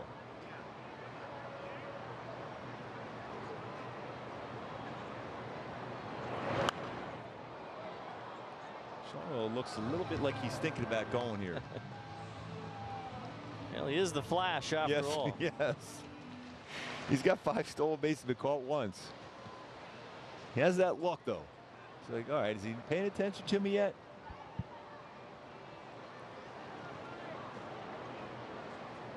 Count is 2-2 on Rendon. Now ball 3, so Shonowell will be running with this next pitch. A solid at bat here for a halo hitter. Shonowell in the Rendon here now.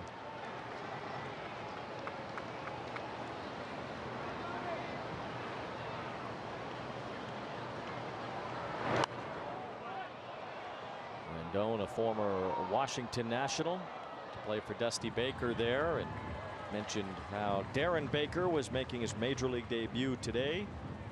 The kid who once nearly got run over in the 2002 World Series. Well, he has his first major league hit with Dusty Baker in attendance today in Washington as Darren Baker grounded a base hit to center field. Oh, what a great moment for both. Entire Baker family. Here's a liner to left field, hit pretty well. Moving after it is Arozarena toward the corner. He makes a leaping catch in front of the wall. Arozarena saves a run as he makes the grab to end the inning. Corey Seager, all eyes on him. He's ready to go. He's aggressive. Here's a dude that swings 52% of the time on first pitches. Corey Seager smashes a ball. The ability to be able to come together and compete every night. You know, that's what it's all about at this point for me. Corey Seager does it again. This guy is doing it all. He's hitting bombs all the time. Weekdays on MLB Network, it's the baseball show for the thinking fan. Join Brian Kenny and his daily panel of experts for a more analytical look at the game. Think baseball with MLB Now. Weekdays only on MLB Network. Baseball is a sport, pero la verdad es que para nosotros, el béisbol es otra cosa. El béisbol es un corrido, un dembow y un reggaetón prendido. Es un plácata bien fuácata. Eso es otra cosa. It's the Plátano power and the Arepa power. It's a familiar name and juniors who dare to dream big. El béisbol es otra cosa.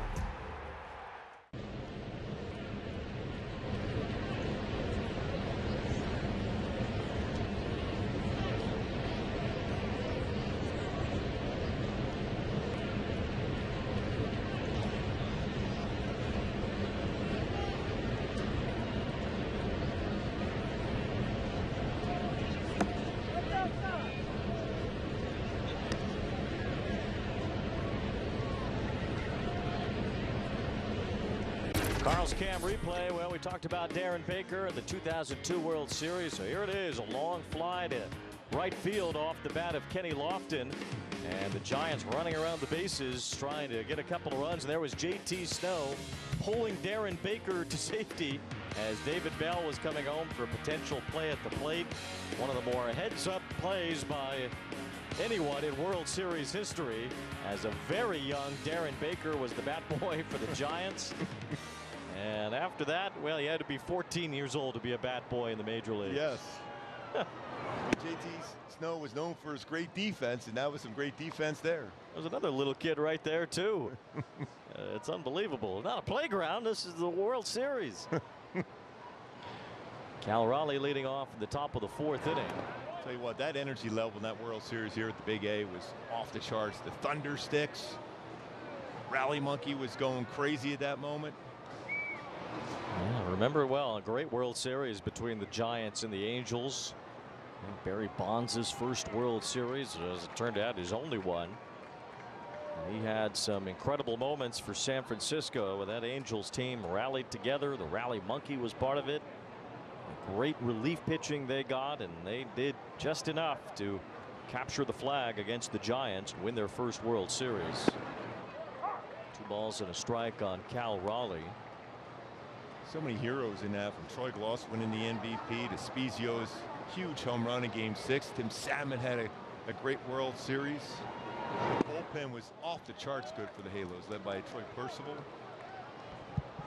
Trying to get back to those young arms, and you're seeing one of them right here now, and Caden Dana. Ball 4 to Raleigh. It's the first walk issued by Dana here this afternoon. Halos certainly have the offense working in that World Series. At .310 as a team. Troy Gloss, the MVP of that World Series. 23 extra base hits. A 7-game World Series. That's unreal. Still the record, I believe, for extra base hits in a World Series and runs scored in that 2002 World Series between the Angels and the Giants. Offense was aplenty in that Fall Classic. 2 areas of the state that are used to bickering back and forth, but not necessarily those 2 fan bases. You know, Northern California against Southern California, Giants and Dodgers, A's and Angels, and came together a different way when the Giants played the Angels in that 0-2 World Series. I think they're hearing in the dugout. Where was that pitch? That was all over the strike zone. Good questions for John Bacon, the home plate umpire today. 1 ball, 1 strike on Randy Arozarena. Dana gets the call there.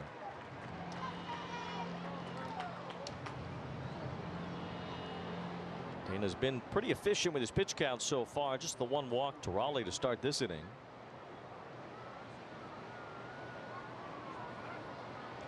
Arozarena is a guy that will roll into a double play on occasion.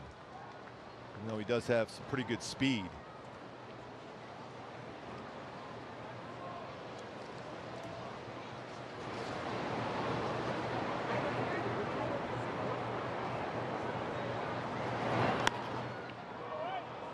Arozarena fooled on that breaking ball, fought it off under the glove of a fan that was waiting for it. It's 1 ball, 2 strikes on Randy Arozarena, who was traded from the Rays to the Mariners. Had some great moments in a Rays uniform, especially his own postseason actions in 2020. Taps this one foul. Got a little bit of flack for showing up in the Rays clubhouse after the trade when he was playing for the Mariners, facing the Rays for the first time, and just popped into his old clubhouse like it was nothing. Yeah, it's tough though. These are friends, the guys you go to battle with a lot of postseason games too. 2 balls, 2 strikes on Arozarena. That was a pretty good take on that slider. Remember early in that at bat, he chased the slider off the plate. This is a big pitch here for Dana. He's got some options. 2-2 count. Went to the heater and got a pop-up on the infield. Tied him up. Shotwell trying to get Arozarena out of the way as he makes the catch in fair territory. Like it was an NBA game. He was setting a pick. You got to see Shotwell motion him out of the way, like shooing him off. Yes. Watch Shotwell, like, here, get out of the way. I'm calling for it.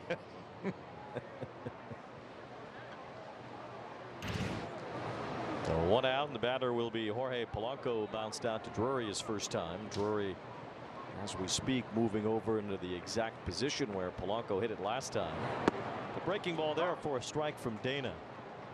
The ability for a young pitcher to be able to throw breaking balls first pitch for strikes is huge. That way a hitter can't just be going up there looking for first pitch fastball. It's the 50th pitch for Dana so far today. Here's a slow bouncer to Drury. Sets himself for a throw to second. That's one. Over to first. That's off the bag. But Shotwell missed the tag. At least that's how the umpire saw it. Polanco's safe for now at first. I mean, you would think Shotwell would know if he applied a tag or not. Looked to me like Shotwell got him, but we'll see if the Angels can find a replay that matches that, and they do. Yeah. I mean, usually when you react like that, you feel you applied a tag. Can't imagine that he missed him here. We'll see. Polanco wasn't at the base yet. Los Angeles is challenging the safe call at first base. Hard to tell from that angle. Not as automatic as we thought in that one angle. This angle may be a little bit better. I don't. Well, yeah, he got him. We got that pocket there too. That's like part of the uni. Yep. That's part of the uniform. If you have it out, it's the old Mel Hall. He used to have the batting gloves out of the pockets, back pocket. Yeah, it's part of the uniform. I think he did tag some of the back pant as well, but he definitely has the pocket, which Polanco has sticking out. Huh. You can see it right there. Yes, that's part of the uniform.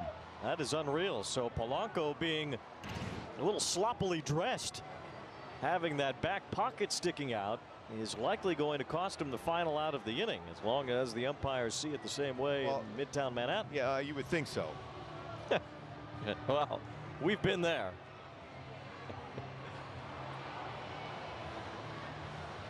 This looks like the end of the inning. That pocket seemed to have been tagged as it was flailing behind Polanco. We'll see if the umpires make the same And call. you always wonder when you take this long, and part of the thing is they take long like that. After review, the call in the field is overturned. Runners out. Los Angeles retains their challenge. Well, Nolan Shotwell sinks the 8 ball into the corner pocket to end the inning. Skubal has been brilliant. His stuff is absolutely nasty. Got him swinging. My man Tarek Skubal is on another level. Swing and miss. Turned him inside out with a slider. He's able to control the zone with multiple pitches. It is a changeup, and it is ridiculous. I think Tarek's going to have a big year. Skubal just having its way. You have been off to some kind of start in 2024. Confidence and aggressiveness in the zone and how I pitch, so it's been good so far. You talk about getting tied up in knots. He's just carving one of the top young pitchers in the sport. Baseball is a sport, pero la verdad es que para nosotros el béisbol es otra cosa. El béisbol es un corrido, un dembow y un reggaetón prendido. Es un plácata bien fuácata.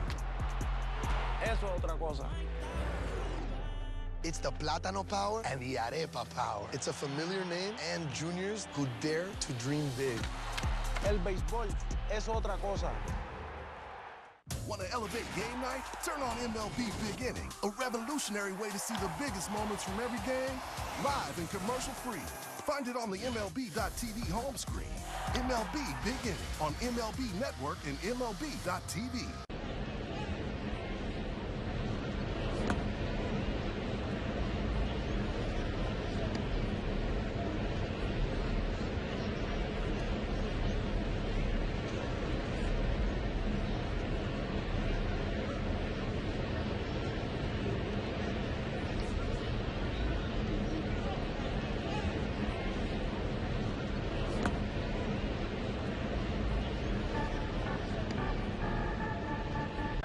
One of the all-time great cameramen.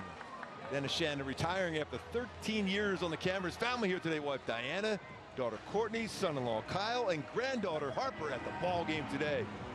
Dennis, you are the best. Beautiful family also. Gonna miss you, pal. Yes, indeed.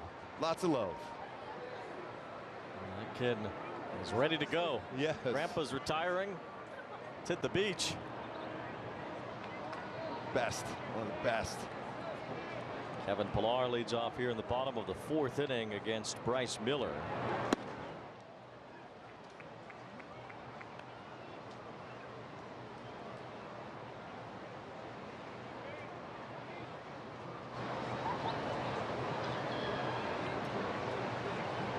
Pillar flied out to center field his first time.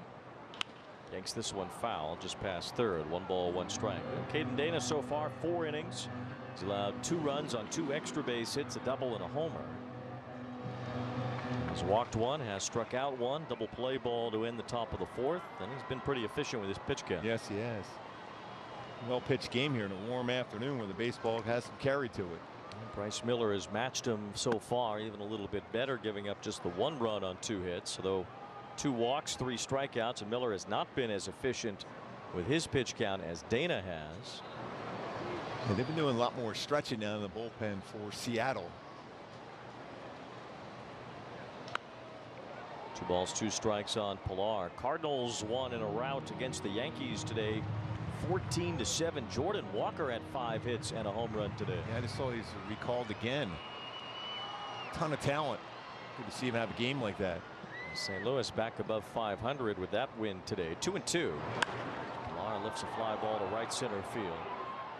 By the way, did I hear that yesterday that was the first win for the Cardinals in Yankee Stadium in like 60 years? Yeah, since the 1964 World Series. I heard that. I'm like, wait a minute now, is that possible? That long? Bob Gibson was the last Cardinal to win a game there until Kyle Gibson yesterday. Our Blue Moon bright spot. Well, Mickey Moniac has certainly been spotlighted of late. He's homered 4 times in his last 4 games, including the 2 yesterday. Popped out his first time today. They need to get that swing going again to get the halos evened up. Moniac with .359 average in August. 11 extra base hits, 6 home runs, and 13 runs batted in. Baltimore leads Colorado today 6-1. If the Orioles do win that game, they will be just a half game out of first in the AL East. So a lot to be decided as the calendar flips to September. Most of the division races are still up for grabs. Wild card positions are mostly still up for grabs. So it's going to be a pretty interesting final month. only team that for sure looks like it's going to win its division is Milwaukee in the National League Central. Well, the Cubs have been on fire. They won today 14-1. Milwaukee actually did finally lose a game in Cincinnati. The Cubs 5 games over 500 now. They're making a serious charge. The Mets beat the White Sox today 2-0. So Atlanta, if they lose later, the Mets will be just 1 game behind the Braves for the 3rd wild card, and the Cubs will be just 3 back. So I know who you're rooting for tonight. Later on. Aaron Nola pitching for the Phillies tonight.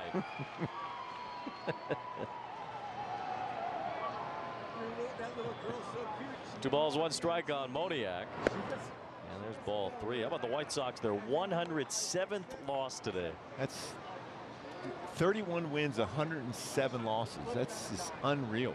They would have to go 500 the rest of the way to avoid losing 120 games.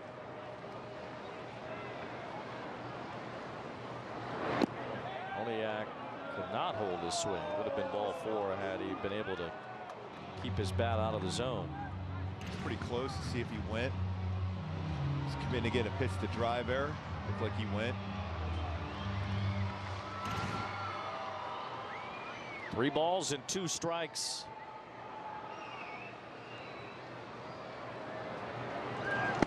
Moniac swings through the high fastball for strike 3. It's amazing though. There's really never a fastball count. The 3-1 slider he threw, and then he threw him a fastball because he's thinking he has to, he's going to get a slider or a splitter. And he got a 95-mile-an-hour fastball to stay true right out of his hand. Stayed in that same plane all the way. Get a punch out. So 2 up, 2 down. Miller has his 4th strikeout, his first one with a fastball today. And here's Drury, who had a line base hit his last time. He has thrown some hanging breaking balls between his slider and his knuckle curve in this game. He's gotten away with a few of them. That one right there was one.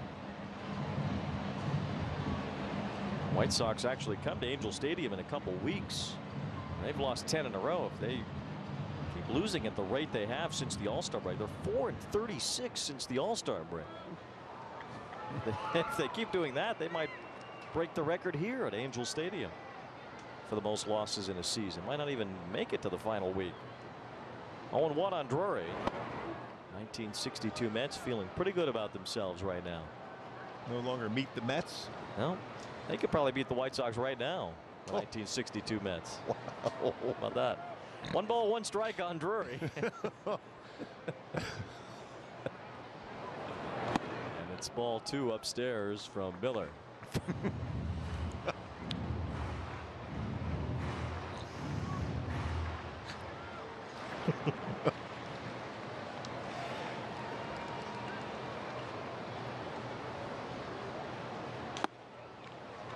Three and 1. Drury with the count in his favor. He's hit a couple home runs recently. Hit one in Toronto and in the beginning of this series as well. Drury and Moniac hit back-to-back homers in the 5th inning on Friday.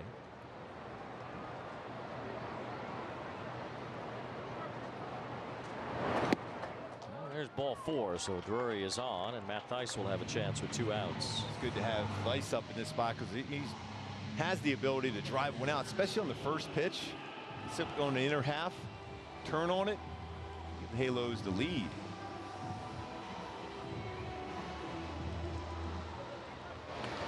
Thaiss only has 2 home runs this year. Hasn't had a lot of playing time, but there's plenty of power there. You can never really sleep on Matt Thaiss with the bat in his hand.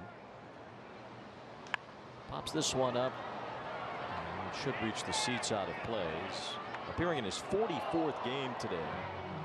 You can see he's frustrated right there because that's a hanging curveball, knuckle curve in the middle of the plate. He's trying to tell himself to stay back. So if he can stay back, keep his hands back a little longer, that's a pitch where you can hit a long, long way.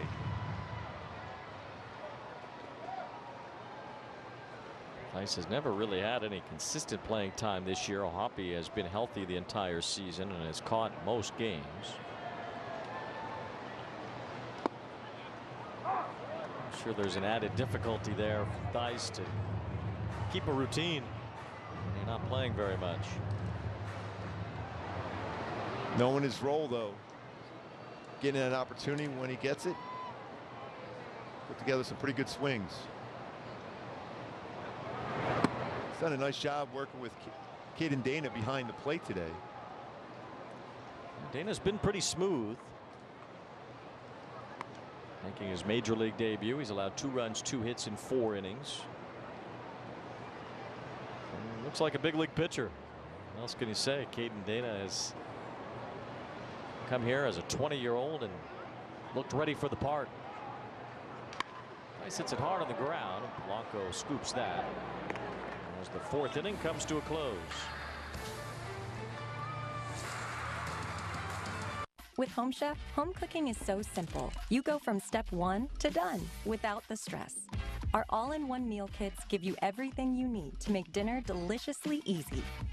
Each meal is delivered with already pre-portioned fresh ingredients and easy-to-follow instructions, which makes home cooking a breeze. Just quickly prep, cook, and enjoy. Delicious meets simple. Get 18 free meals plus free shipping today at homechef.com. How many pairs of Tecovas boots is too many pairs? Not sure. How much fun is too much fun? Find your next pair or 2 at Tecovas.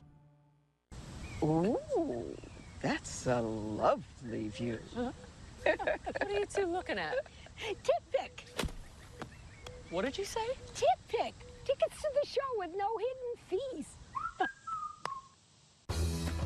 No matter how many times you cross that bridge, the feeling's still the same. Never quiet, but calm and best shared. Peter Millar. Weekdays on MLB Network, it's the baseball show for the thinking fan. Join Brian Kenny and his daily panel of experts for a more analytical look at the game. Think baseball with MLB Now. Weekdays only on MLB Network.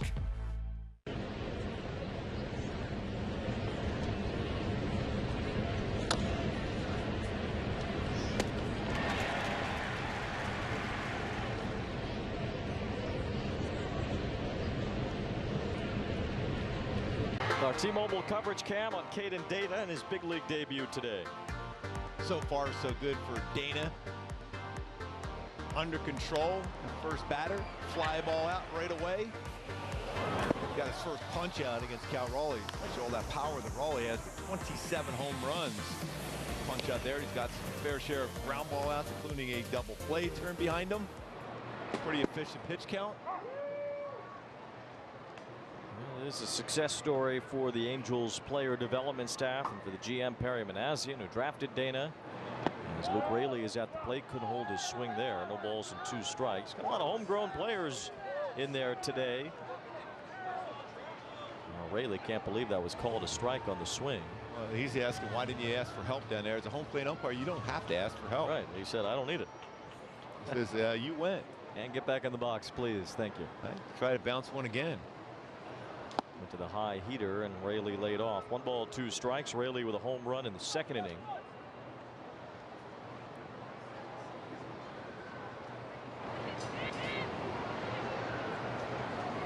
Swing and a miss, strike 3.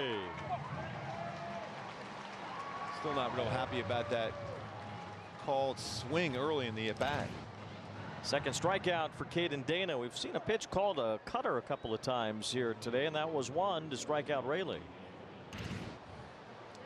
Always just a 4-pitch mix, but that slider at times, depending on how hard he throws it, and the break goes down as a cutter.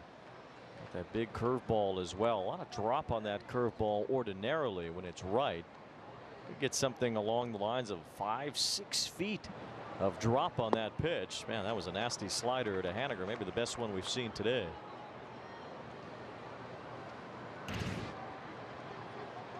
It's tight. Swing and a miss with the fastball.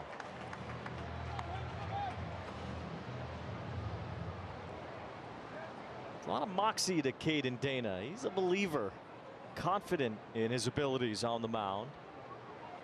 That's helped him maintain his poise here today in his debut. Swinging a foul. Haniger got just a piece. That was a great pitch there too. That's a good sequence he's got working right now against a pretty solid hitter in Mitch Haniger. See the sequence in this at bat here with that big curveball, the fastball, A couple variations of the slider. 1-2. And a pop fly to right.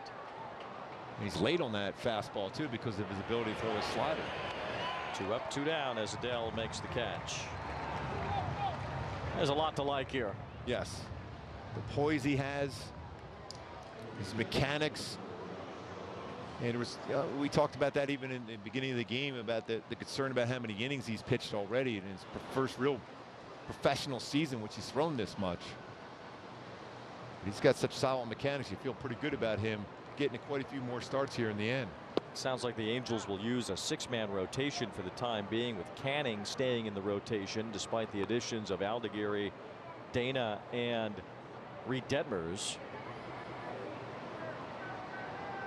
That'll help elongate the breaks in between for these pitchers who are trying to maintain some control of their innings. And we'll see if Jose Soriano factors back in before the season is over. That'd be nice to see that. See Soriano back in there. Get a real good glimpse of what we're going to see in the future. Dana falling behind here, 3 balls and no strikes. The Angels trying to make sure their starting pitching is a strength. They'll have to do some of that from within. See if there is some room for the Angels to add in the offseason with regard to that. The bulk of the pitching staff, bullpen and rotation, has to be developed, and the Angels are starting to make those developments. As Dana walks Rojas with 2 outs. Second walk issued by the very young right-hander, who is now the 2nd youngest active major leaguer. Only Jackson Chourio of the Brewers is younger on an active major league roster right now. And that's a talented player. Incredibly talented. Well, he's had a great second half. He's become the Brewers' best player. Especially without Yelich in there. He's been huge for them. Here's Luio Rivas as he takes ball 1. Rivas was signed originally by the Angels and spent a handful of years in the Angels minor league system. And he was the player to be named when the Angels received Raisel Iglesias from the Cincinnati Reds. Noe Ramirez also in that trade with Rivas to the Reds for Iglesias, as Theis goes to talk to Dana. We'll drive around with Hyundai. Add more joy to your journey. Hurry in to the Hyundai Getaway Sales Event. Get in and get away now. Rivas with the grounder to first, his first time. Remember, the roster's expanded today. The Angels put Detmers on the roster today to give them 14 pitchers, which still means 8 relievers if they're going to use a 6-man rotation this month. Instead of adding a reliever, they've added a starter. As Rivas hooks one deep into the right field corner, and that's a foul ball. And you can afford a swing like that when you know the pitcher is going to have to throw a strike there. He was way out in front of it. 1 ball, 1 strike on Rivas. Charles LeBlanc was added to the roster as well as an extra position player. Still haven't heard any official word about Christian Moore's injury from the other night.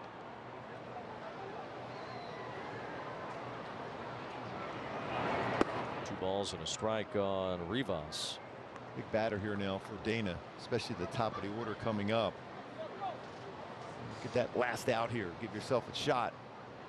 68 pitches. This is the number 9 batter, so this will be the end of the 2nd time through the order. Just missed a little bit upstairs. Robles on deck. Looks like we will see Dana face at least some of the batters in the Mariner lineup for a 3rd time today.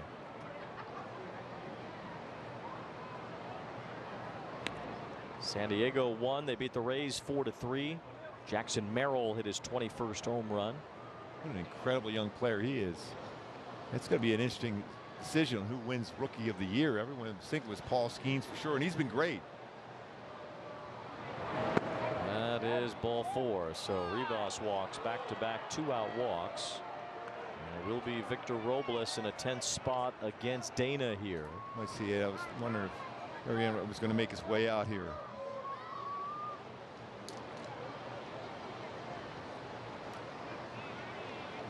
So 2 on, 2 out as Robles will bat. Just 3 homestands left at the Big A. For more info on upcoming games, including exciting matchups, giveaways, and more, visit angels.com/tickets to see your Angels. Dodgers are in next. And then on the 2nd to last homestand, we'll see the first place Astros and a White Sox team that is marching toward a history-making loss. And the Texas Rangers are here to finish the season, the final weekend of the year. Getting near the end. Hard to believe it's September. 4 weeks from today, the season ends. Yeah. So much still to be decided throughout Major League Baseball. It's going to be a fun month to watch the races play out. Here is Robles with a sac fly today. Mariners took a 2-1 lead with his RBI in the 3rd inning. They still have a 2-1 lead here in the 5th. Good pitch by Dana to get a swing from Robles. Like that, to throw that, because so often you'll see when the pitching coach comes out, you're going to throw a first pitch fastball. It went with a good slider there. Although they keep putting down cutter. Robles has really cut down on his strikeouts over the year. He struck out a lot. Fouls this one off. No balls, 2 strikes. He would chase a lot. He'd have a longer swing. He's really shortened his swing since his early days, and he's been able to at least put the ball in play more times than not. Looks like the time, especially with 2 strikes, to trust Matt Fleisch. You can keep this breaking ball in front of you if he throws it in the dirt to see if you get that chase. No balls, 2 strikes on Robles.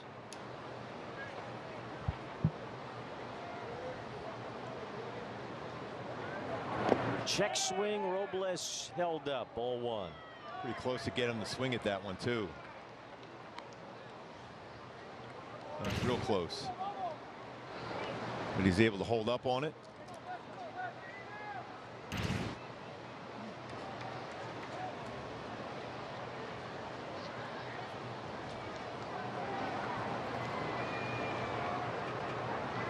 Big at bat here for Caden Dana in his Major League debut. Robles laid off again, going back to that slider version of the cutter. Whatever they're calling that, we'll have to get some more information about that pitch. He's had some swings and misses on it today. 2 balls, 2 strikes. He's going to have to keep that front shoulder in just a second longer. Julio Rodriguez waiting on deck. This is the guy right here. Back-to-back walks. Seattle tries to break through against Dana in the 5th. Dana trying to hold strong in his debut. Swing and a miss, strike 3. Dana on point in the 5th.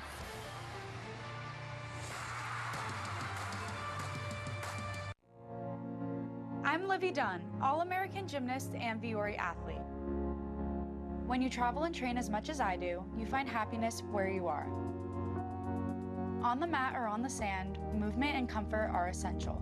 That's why I live in Performance Joggers by Viore. Made from DreamNet fabric that's made of 89% recycled materials, effortlessly soft and made to move as much as I do. My happiness starts here, in the softest joggers on the planet. Do you think a man has ever used Blue Chew with you? Yeah, my boyfriend, he uses it all the time. Proudly. Oh my God, so he's like subscribed to that? Yeah. Really? And you like it? Oh, it's on my card.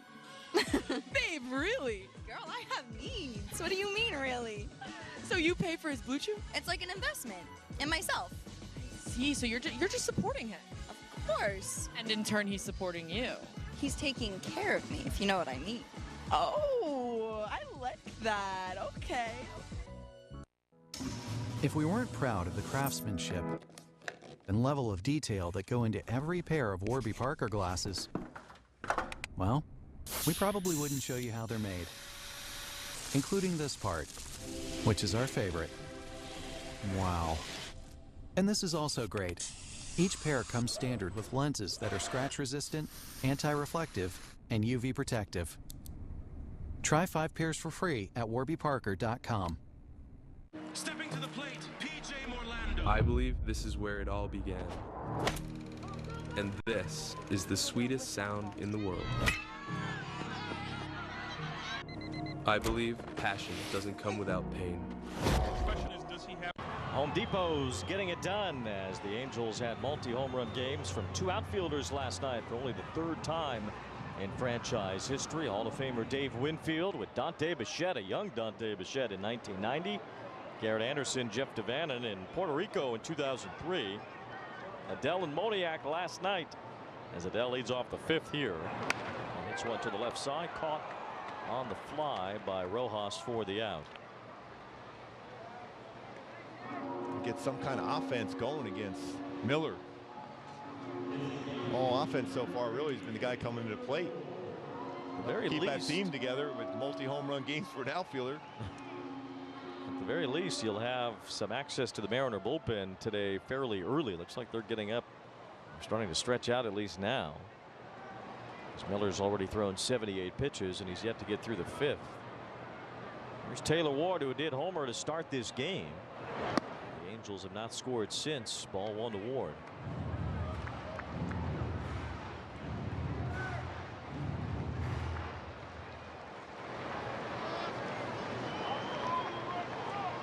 Miller has punched out 4 today. It's off the plate.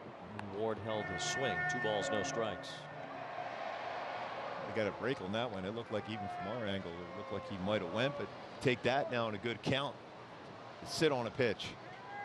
I don't know if we can totally trust what a pitcher says about a check swing. Well, the intent was a swing. That's good enough.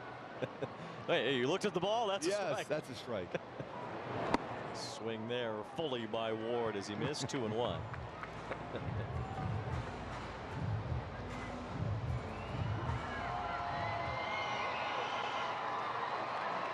Good crowd here on a warm afternoon. Well, it's a bit toasty today, but not too bad as Ward takes ball 3. I think the excitement level will get a chance to see a bit of the future with Caden Dana today. Sure. The excitement level, when he was walking, we're down there in the pregame show, he was walking out the bullpen. It was pretty cool. He has performed at a very high level here today. An impressive performance from Dana so far. As Ward takes strike 2. Dana with a couple more strikeouts in the 5th inning. He's fanned 3. He's walked 3. He's allowed 2 runs on 2 hits in 5 innings of work. And it looks like he'll be out there for the 6th. He's going to face Julio Rodriguez again. As Ward lifts one toward left field, backing up a Rosarena. It's over his head as it one-hops the wall in left field. Ward digs for second base. He has his 2nd extra base hit today. He continues to blitz the baseball. It's a 1-out double. That was a slider. We talked about how he's gotten away with a few of those sliders upstairs hanging. He didn't get away with that one. Taylor Ward, another extra base hit. His 19th home run early, now his 25th double. Jumped on that one. It's like got Zack Netto opportunity to tie the game up here or even give the Halos the lead.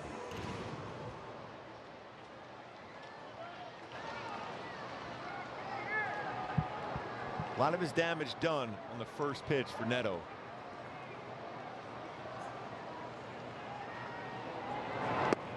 Breaking ball floated in for a strike. Zack with a walk and a strikeout today.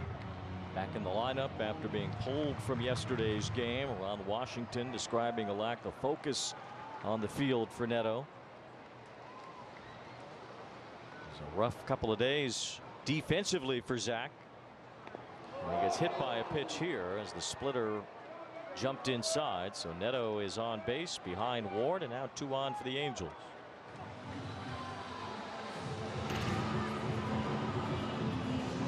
Just get underneath that splitter, gets him right on the wrist area, though. Even though it's a splitter, that's going to hit that spot pretty hard.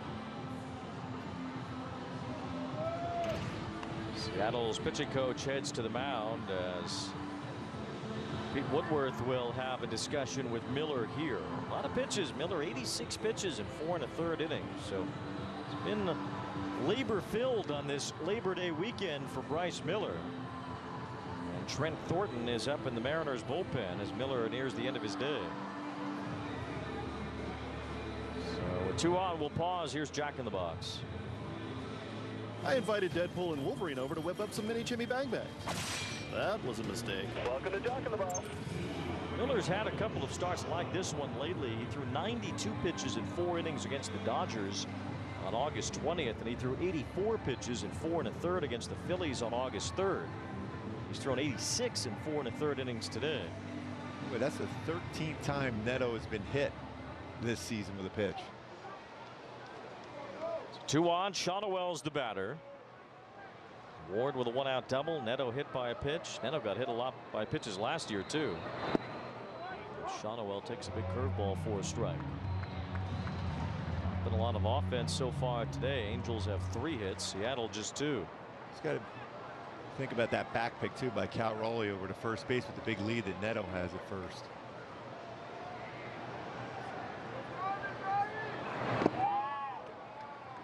Left-handed batter up, so you don't really see that pitch inside if you're Netto. So you got to be ready. You got to rely on Bo Porter at first base coach. Let him know if you see that first baseman sneaking in behind him. We saw that yesterday with Tyler Anderson on the mound trying that one. Shonowell had been on base in 14 straight games until yesterday, but back on today, drawing a walk. A piece of that. It's 1 ball, 2 strikes. Shonowell's been pretty consistent ever since about the middle of June. He's hit .287 in that time. OPS around 800. He'll certainly take that. Nothing but soft stuff so far in this sequence with 3 pitches.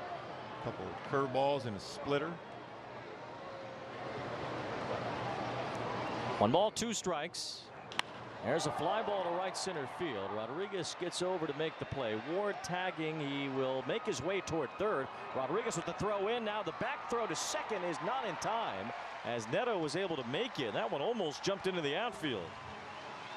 So the runner's tag on a long fly ball. Yeah, that was a high throw. That's one of those things you don't have to make that throw if you're Julio Rodriguez. You're not going to throw him out. It was a high throw to allow Netto. He was just going to stay there at first base, but now you got 2 runners in scoring position. Boy, Rivas is lucky that ball didn't tail a little bit more. It almost slipped past Polanco.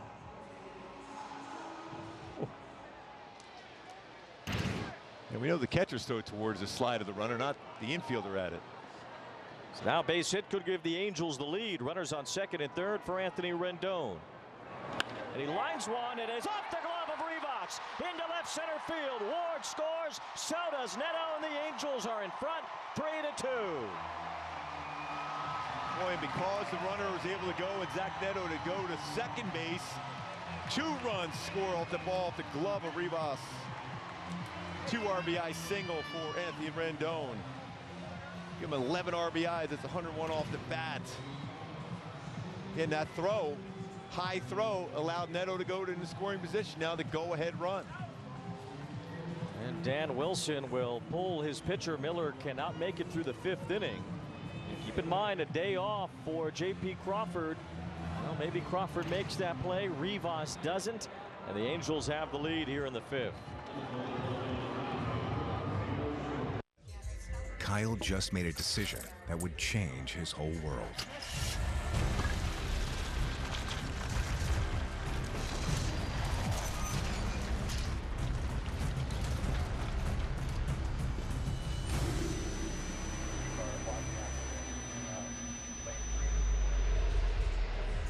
Hey, you're sober? You drive. Kyle just made a decision that would change his whole world. Drive sober or get pulled over. Do you spend hours maintaining your gutters? Save that time with LeafGuard's maintenance-free system. Call 1-833-2-GUTTERS.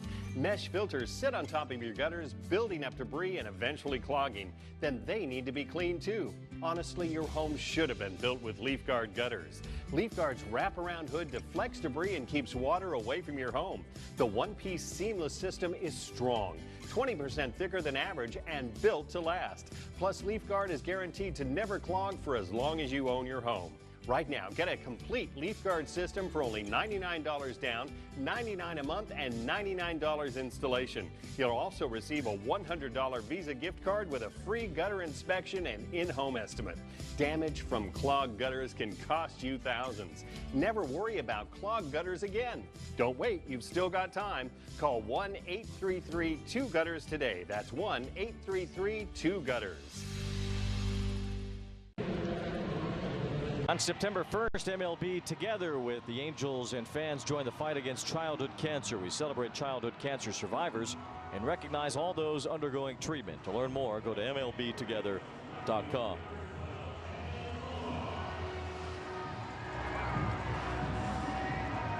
The Angels have the lead, and you know, baseball's a funny game because you look at some of the little in-between things that happen that can change the outlook as Trent Thornton faces Pilar and deals ball 1. There's a fly ball to right center field off the bat of Nolan Shonowell. Julio Rodriguez catches it, and then his throw is just high enough and toward third base enough that not only does one runner advance Taylor Ward, but so does Zack Netto. And that's the go-ahead run in scoring position. The next play, a base hit, and now the Angels have the lead as Pilar bounces out to end the inning.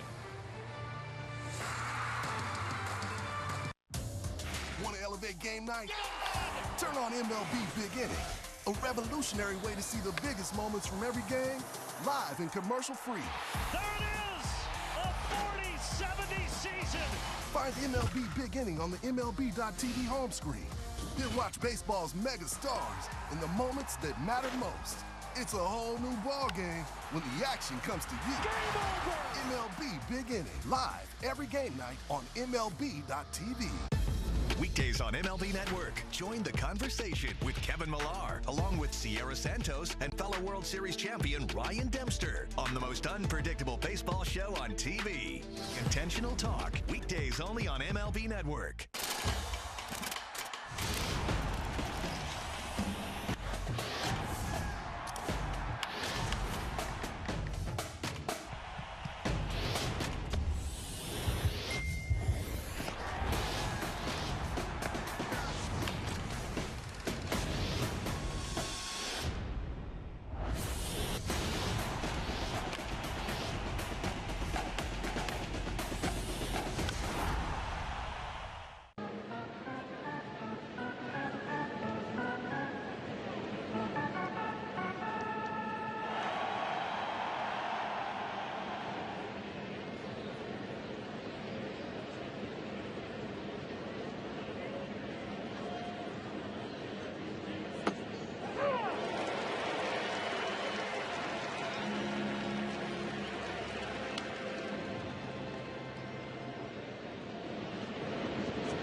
Major League debut for Caden Dana as he made it through 5 innings, allowing 2 runs, 2 hits, 3 strikeouts for Dana today. It's been successful so far. He will take the mound here in the 6th inning as we see some of the other notable debuts in Angels history, including our buddy Clyde Wright, who threw a complete game. How about Rudy May with a 1-hitter as Julio Rodriguez takes strike 1. But Dana wearing number 36, the long blonde hair flowing out the cap.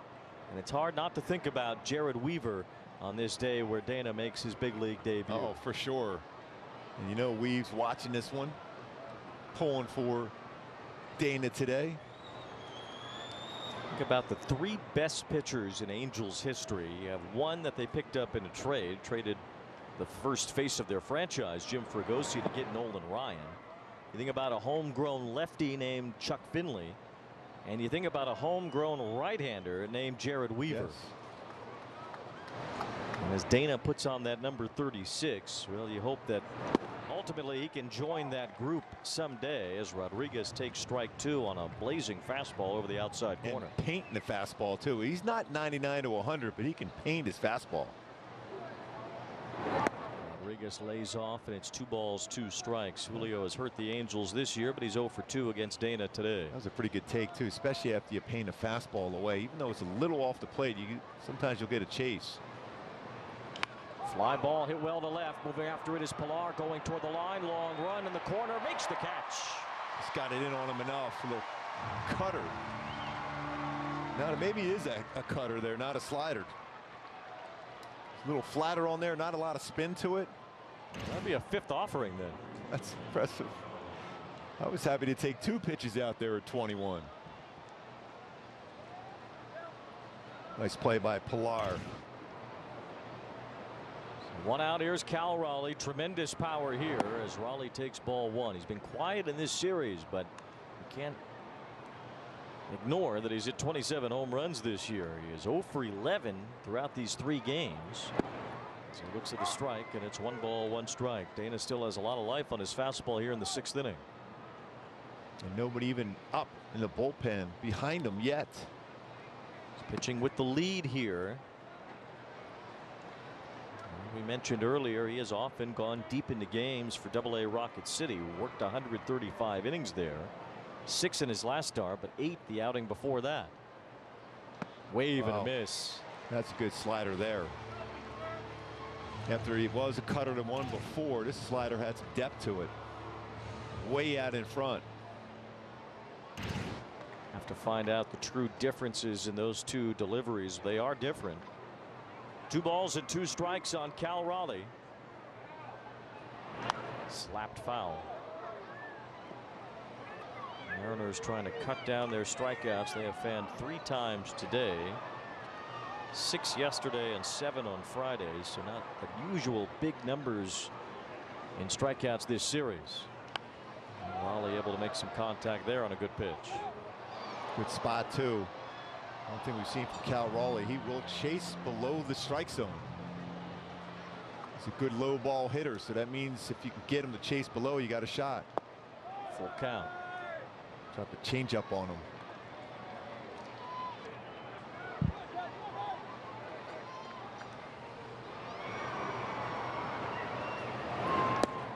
And that's ball 4, just missed the bottom of the zone. So Dana loses Raleigh, walks him for the 2nd time.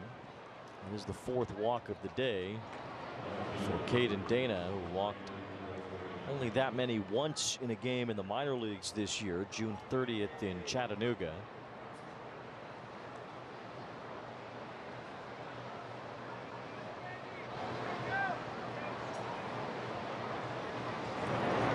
There's a strike getting back in the count early on Arozarena. Probably be Dana's last inning if he makes it all the way through. It's Ryan Miller up in the Angels bullpen. Good pitch in on the hands, 0-2. That's a pretty good movement to it. Not only hits the spots well, he's got movement on his sinker. Trying to keep the lead intact. Dana would be in line for his first big league win if he can.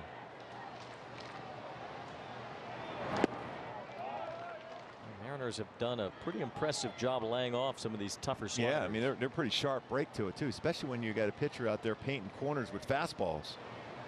Especially a guy you haven't seen at the major league level before either. 1-2. Check swing there. No swing. 2-2.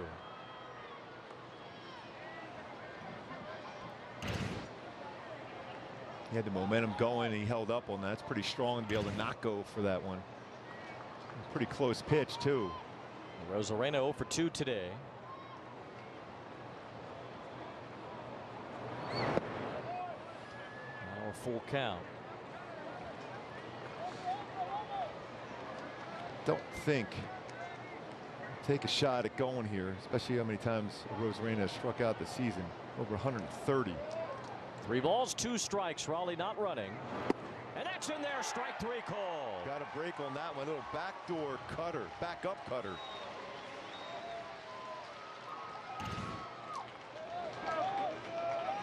Got to round that one. Nice job at just presenting that by Matt Theis. He didn't move his glove a whole lot, and that's definitely a little bit off the plate, maybe just barely touching. So 2 outs. Strikeout number 4 for Caden Dana. Here is Polanco, is grounded to the second baseman twice. He lifts this one to right center field. Moving after it is Adell. He's there. He makes the catch. What a job. 6 solid innings in a major league debut to remember for Caden Dana. Skubal has been brilliant. His stuff is absolutely nasty. Got him swinging. My man Tarek Skubal is on another level. Swing and miss. Turned him inside out with a slider. He's able to control the zone with multiple pitches. It is a changeup, and it is ridiculous. I think Tarek's going to have a big year. Skubal just having its way. You have been off to some kind of start in 2024. Confidence and aggressiveness in the zone is how I pitch, so it's been good so far. You talk about getting tied up in knots. He's just carving one of the top young pitchers in the sport. Baseball is a sport, pero la verdad es que para nosotros el béisbol es otra cosa. El béisbol es un corrido, un dembow y un reggaetón prendido. Es un plácata bien fuácata. Eso es otra cosa. It's the Plátano power and the Arepa power. It's a familiar name and juniors who dare to dream big. El béisbol es otra cosa. Step up to the plate and get ready to play ball. The baseball show for kids where you can learn about batting, fielding, and everything in between from the real pros. Every swing is a big hit on Play Ball. Saturday mornings at 10 Eastern on MLB Network.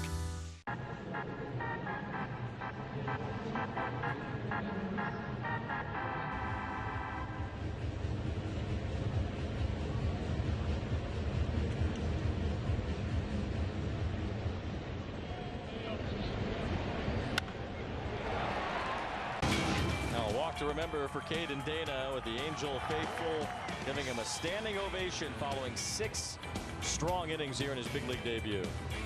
Wow, what a job. I love that. The reaction. You get goosebumps thinking about that. Making the debut, knowing the expectations, and he was excellent going through that part of the lineup again for Dana. I think he's done. You just never know, but I think he is done when Ron Washington came over there. So what a job by Caden Dana today. 95 pitches in 6 innings. Here's a little squibber toward third from Moniac. Rojas was in and able to make the play. 1 out. I like little insurance right now. Still some outs left to get, although Dana's in line for his first major league win.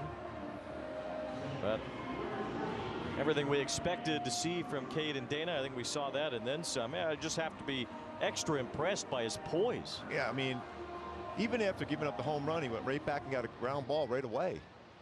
Incredibly impressive. Great job by Matt Theis working with him behind the plate today, too. Drury takes ball 1 with a 6-man rotation. Dana will have some extra time to get ready for his next outing, especially with an off day coming up tomorrow as well. So probably wouldn't see Dana again until next Sunday when the Angels are in Texas.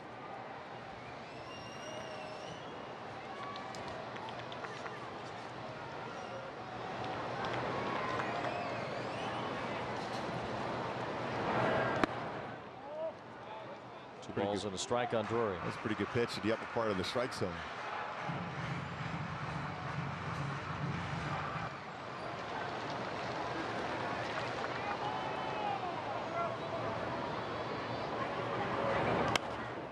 Two balls, 2 strikes as Drury fouls one off.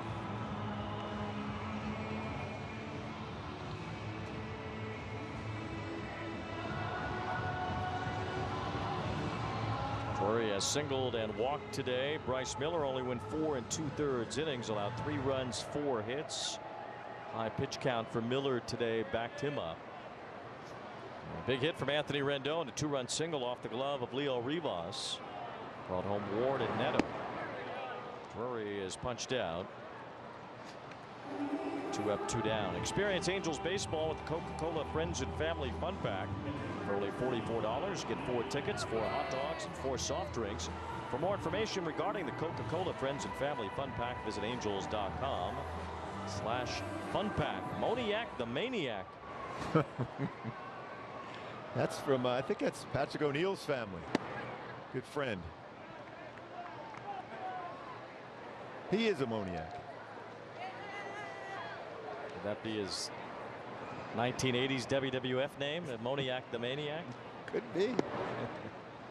Ball 2 to Matt Theis.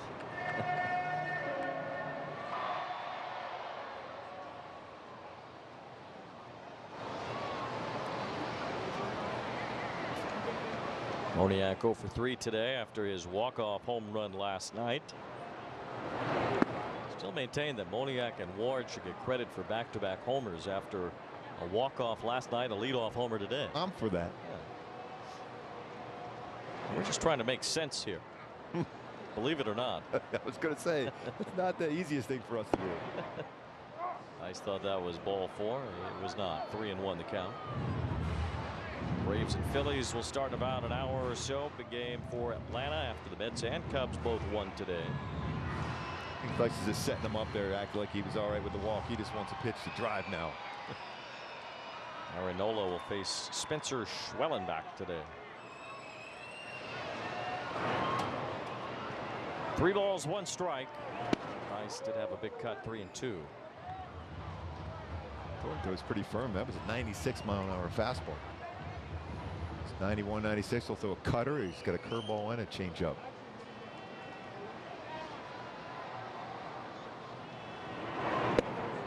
Swing and a miss. Theis was down 3-0 and ends up striking out to end the inning. Bryce Harper is special. He's got a flair for the dramatic. Bryce Harper for me is must-see TV. You can't take your eyes off him. We all love his feistiness. Every time it's a big moment, Bryce Harper comes through. That's what you always dream of, to put a city on your back and do that for your team. He did it again! It is of the coolest sports moments ever. Want to elevate game night? Turn on MLB Big Inning, a revolutionary way to see the biggest moments from every game, live and commercial-free. Find it on the MLB.tv home screen. MLB Big Inning on MLB Network and MLB.tv. Man, I've seen things you wouldn't believe. But this I have not seen. You know, nothing phases me, man. Nothing. But these guys got me phased. Now, this game found another gear. Think you've seen this before? Keep watching.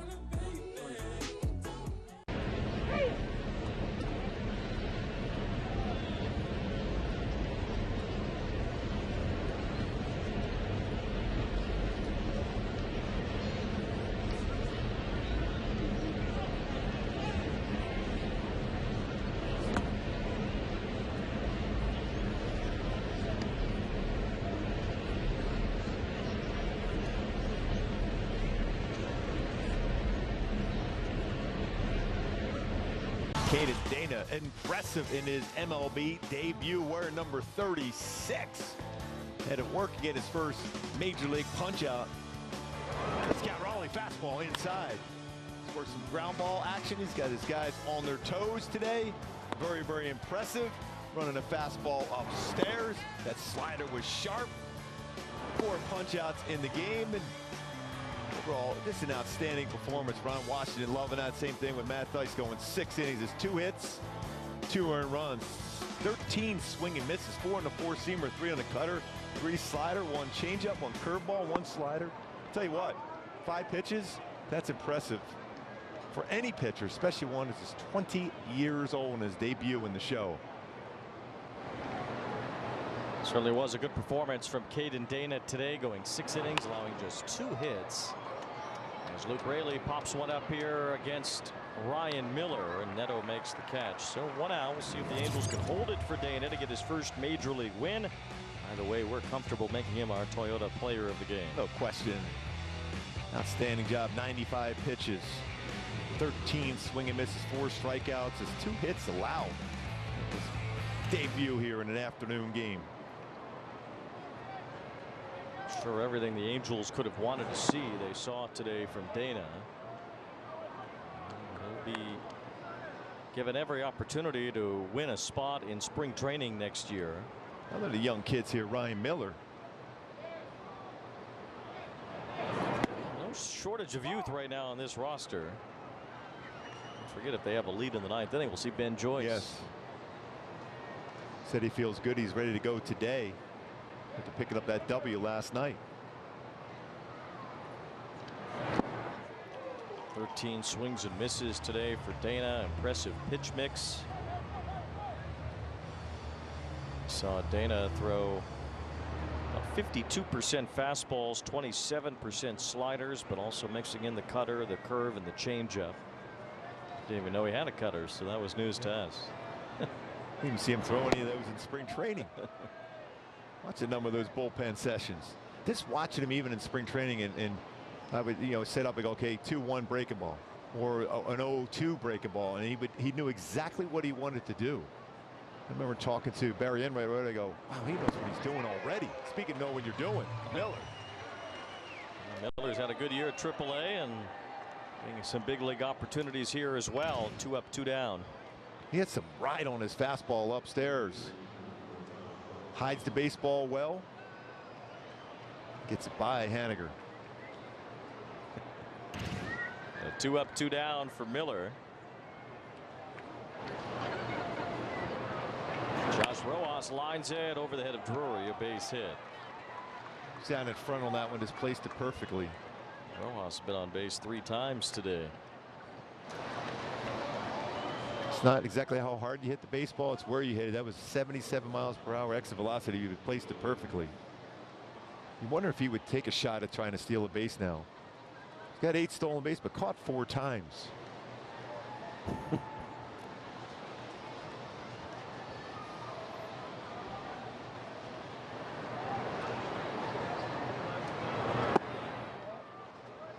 Miller 61 strikeouts at AAA this year, pitching in 62 innings at a 2.45 ERA at Salt Lake City. That's impressive.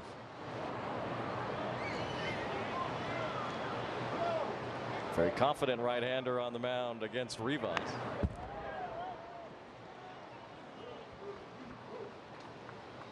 One ball, one strike. Got a lot of energy.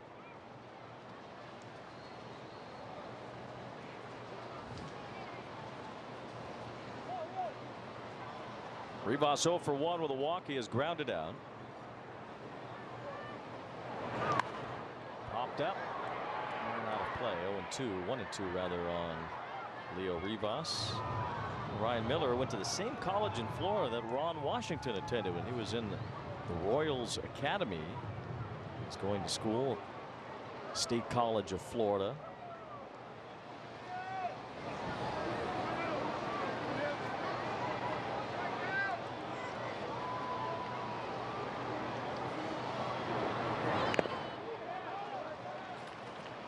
Pretty good sweeper there, just barely made contact on it.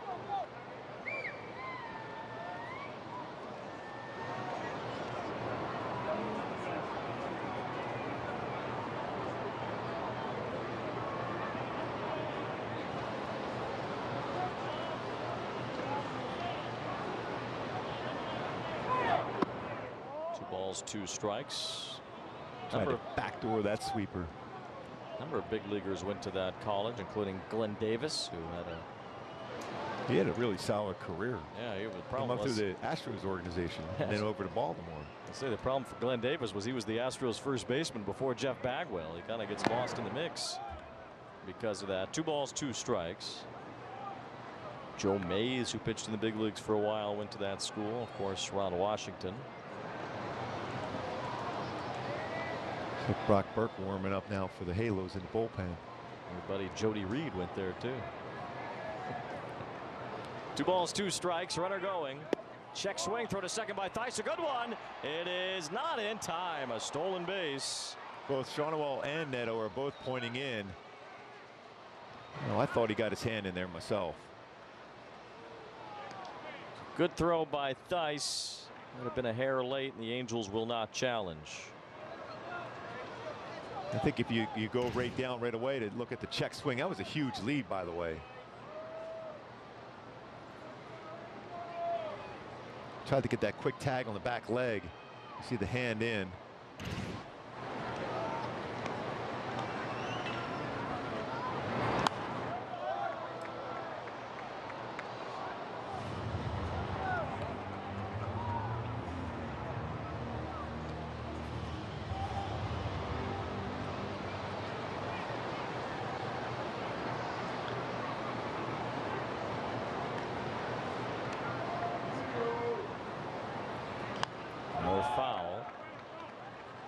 Continues here for Rivas. Interesting.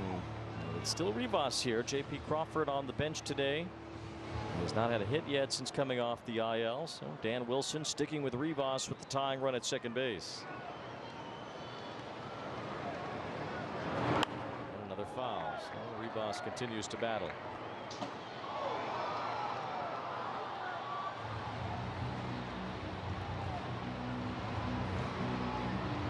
Trying to make that perfect pitch to get through this inning and not have to deal with the top of the order here.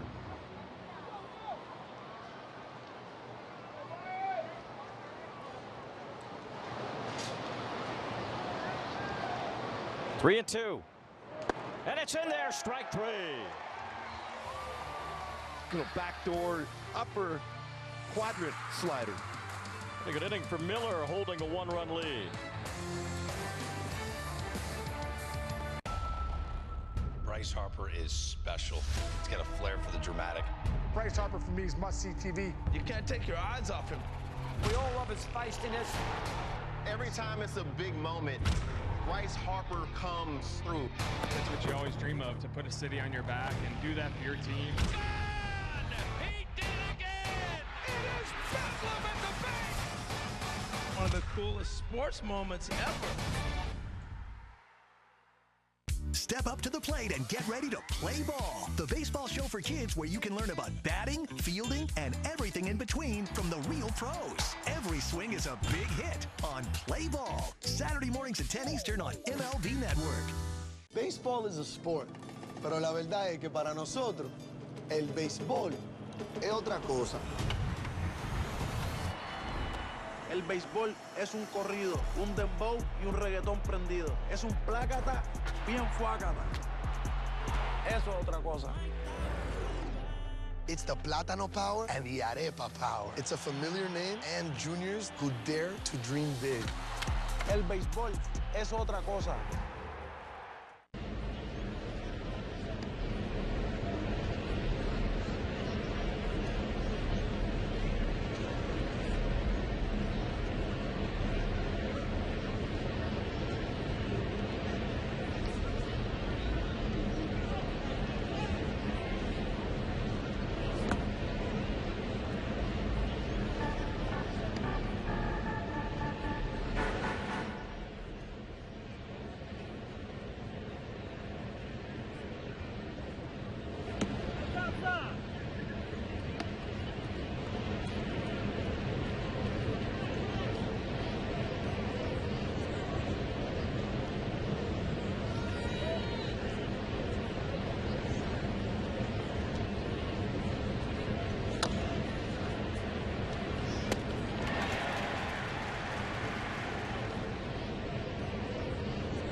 Angels baseball and Valley Sports brought to you by Nissan. Save big before summer ends at the Nissan end of summer sales event. By Spectrum. Get Spectrum Internet, mobile, and TV. Visit Spectrum.com for details.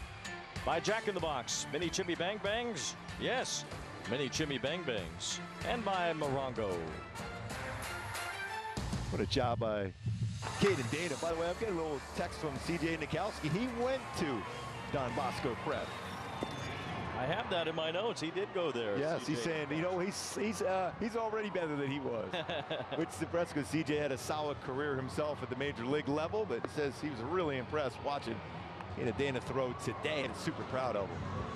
Here is Troy Taylor, who made his major league debut a few weeks ago, and he's done a nice job so far as a Mariner.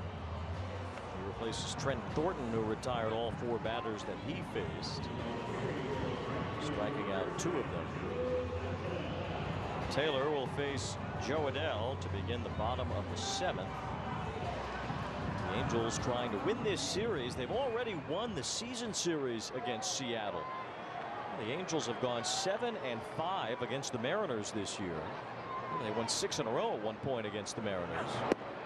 As Adell takes ball 1, so despite the difference in the records for these two teams, the Angels have done more than hold their own against Seattle. And when you break down a season after it's over, if you're a team that was in the race and ended up not making it, you look back to some of the teams that were at the bottoms of divisions that you couldn't beat. And for the Mariners, that team's the Angels this year. Yeah.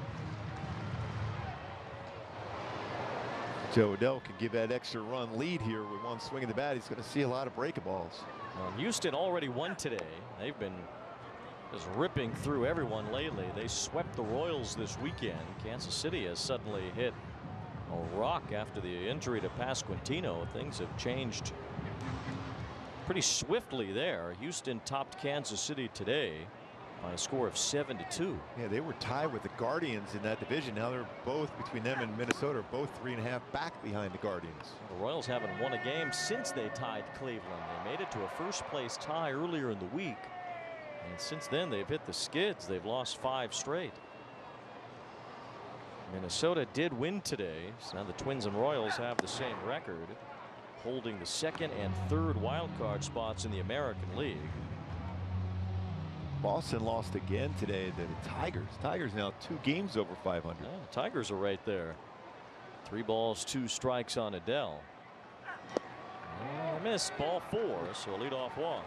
Pretty close pitch. American League wild card, Seattle trying to hold strong as the Mariners sit 5 back right now.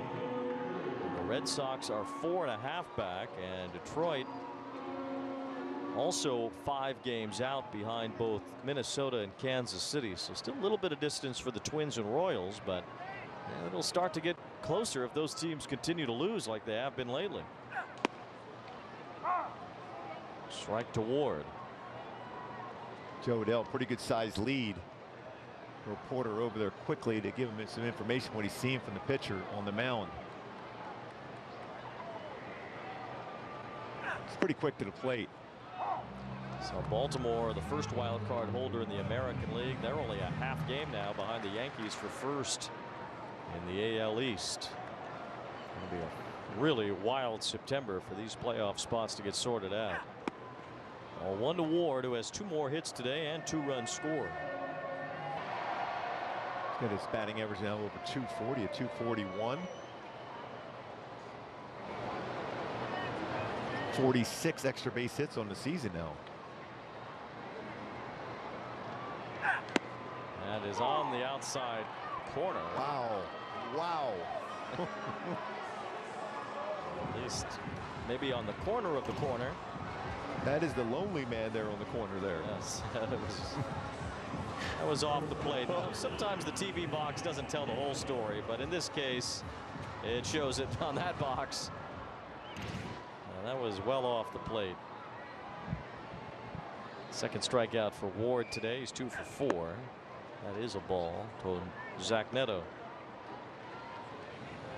Heads up base running by Netto in the 5th inning helped the Angels score an extra run.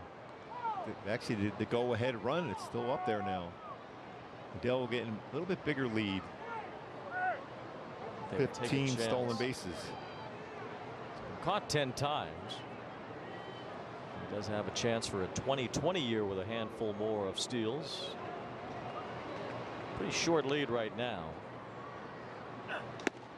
Ball 2 to Netto.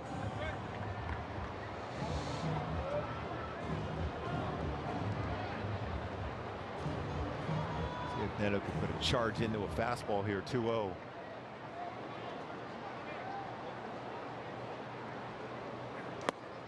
Second time we've seen him take all the way on 2-0 today. He's done the same thing where he basically stepped backward out of the box with a count 2 balls no strikes. Usually you're fighting to get to a 2-0 count so you can jump on a fastball. He got a fastball. Now that's going to be a violation against the pitcher Taylor. That's the second time that he was warned about making eye contact with the batter. And in that case, it's an automatic ball, just like a normal pitch timer violation.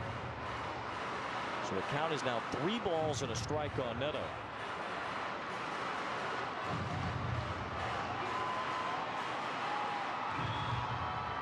Raleigh still shaking his head at that call. Let's see if Netto can take a big swing here. 3-1. And he does hit one in the air toward left center field. Coming in is Arozarena to make the catch. Netto got that a bit off the end of the bat. So 2 outs. And now Adell still at first. Maybe more exploratory here in terms of trying to steal a base. He's got that hole open between first and second. Although Shono doesn't hit him a lot of ground balls in that spot. But if he could pull one down the right field corner with Joe Adell's speed, it's an easy run. Strike 1 to Shonowell. A lot of runs scored in this series. A lot of long balls, especially from the Angels, who've hit 8 home runs in this series. Close, low-scoring game so far today. Shonowell lifts one shallow center. Rodriguez driving in to make the catch. Leadoff walk, and that was it. Still a 1-run Angel lead through 7. With Home Chef, home cooking is so simple. You go from step 1 to done without the stress. Our all-in-one meal kits give you everything you need to make dinner deliciously easy. Each meal is delivered with already pre-portioned fresh ingredients and easy-to-follow instructions, which makes home cooking a breeze. Just quickly prep, cook, and enjoy. Delicious, meet simple. Get 18 free meals plus free shipping today at homechef.com. How many pairs of Tecovas boots is too many pairs? Not sure. How much fun is too much fun? Find your next pair or two at Tecovas. So that's how they're so productive. They use Fiverr. Look how quickly they find freelancers. So simple. Yeah, but why are they working in the dark? Grow your business easily with freelancers. Fiverr.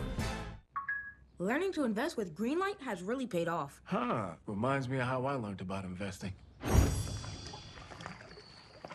Yeah, I never learned about investing. Is there water in this thing? Bring your family into the financial future. With the Game Time app, I paid 60% less than this guy. What? And it's not just sports tickets. It's also concerts. Performances, too! Oh, come on! Download Game Time. Last-minute tickets, lowest price, guaranteed.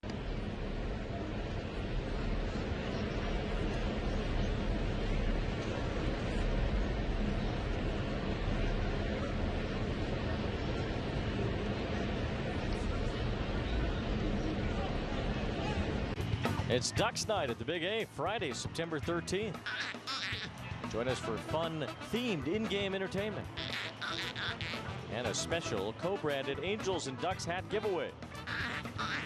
For the first 25,000 fans in attendance. Visit angels.com/promotions for more info on Ducks Night.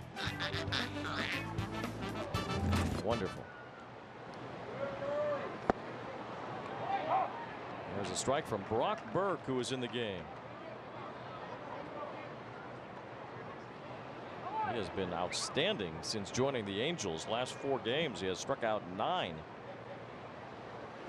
And 2 strikeouts yesterday. And he'll face the top of the order here. Robles, Rodriguez, and Raley. So a lot of trust being put into Burke here. Yeah, he's got a lot of separation between his 4-seam fastball and his changeup. 97 that fastball, 4-seamer, 88 on his changeup. He's got a plus fastball, changeup, and slider.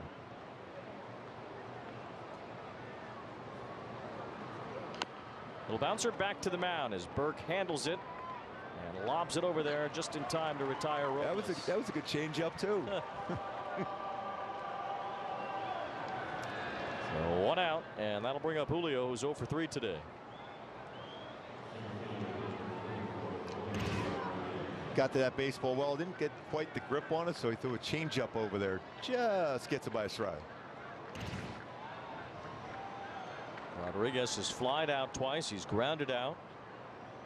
He's had a lot to do with this series. Had 3 hits, 2 RBIs yesterday, had a 2-run homer and 3 runs scored Friday. But Caden Dana locked him down today, 0 for 3.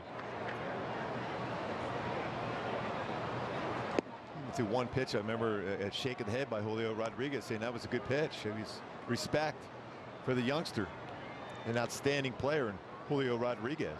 His average for the year has dropped under 500 against the Angels with his 0 for 3 today, but it's right back to even with that base hit. And Rodriguez is on. He can run, so Burke will have to pay attention after a 1-out single. 97 4-seam fastball right back up the middle upstairs. Quick hands.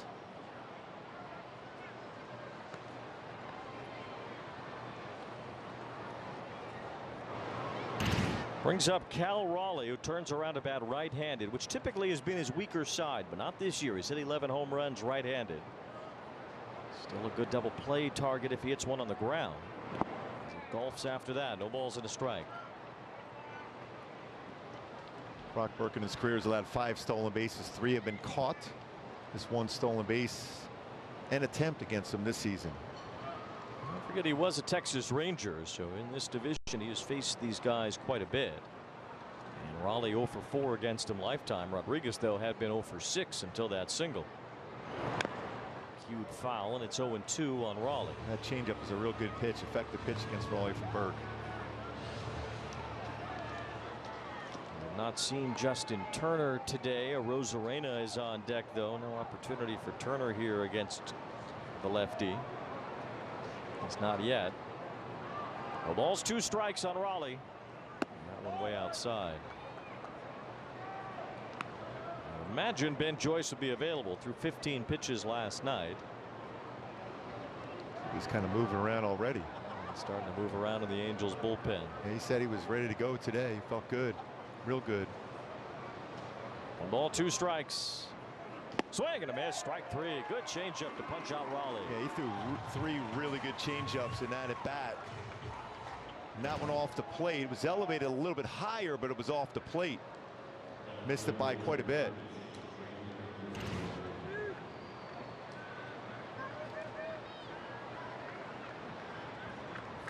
Here's Arozarena with 2 outs. 0-1 from Burke. Arozarena has power too. 18 home runs this year. He's hit 3 since joining Seattle.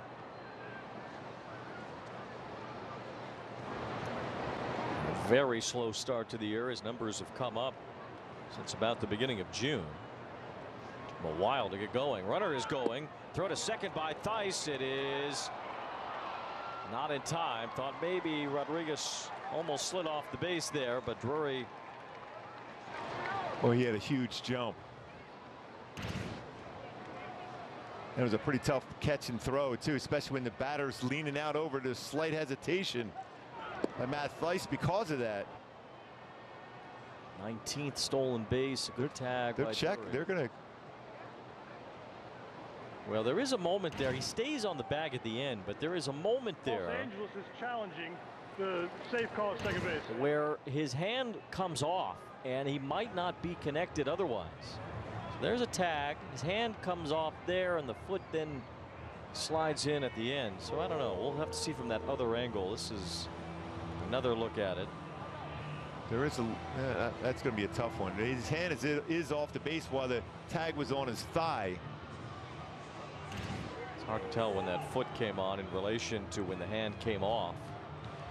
Definitely got his hand in. Hand is in. The tag on the hip. Hand comes off.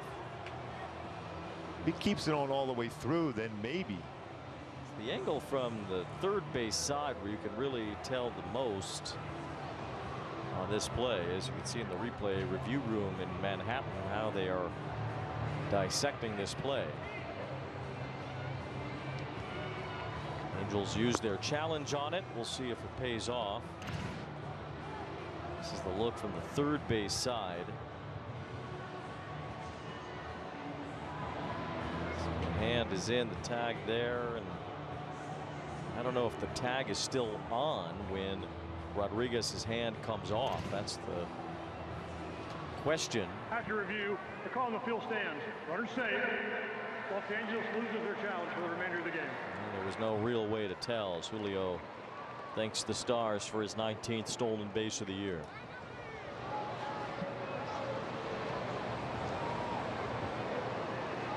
So the time run at second with 2 outs. So Arozarena has the count in his favor. 2 balls, no strikes.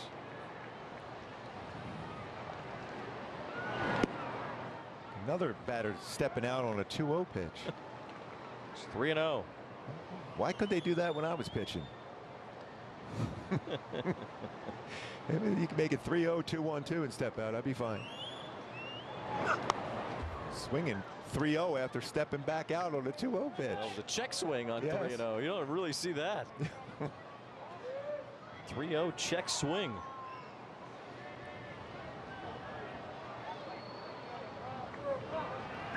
So 3-1 now on Arozarena. He steps out again and takes ball 4. Certainly bizarre, but Arozarena does reach first. Now Polanco will turn around to bat right-handed.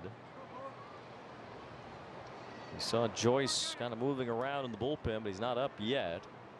So this is Burke's inning to finish here with Polanco coming up. Tying and go-ahead runs are on base here in the 8th inning. Strike 1 to Polanco. Good slider first pitch. Polanco has hit better from the right side this year than the left, at least in terms of batting average. He's at .229. Only a .204 left-handed, but he has more power from the left side. So his OPS about 100 points better left-handed than right-handed.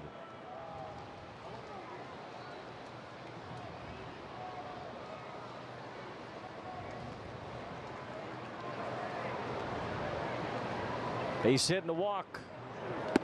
There's strike 2 to Polanco. He's throwing a couple good sliders. His #1 pitch for a punch out is his changeup.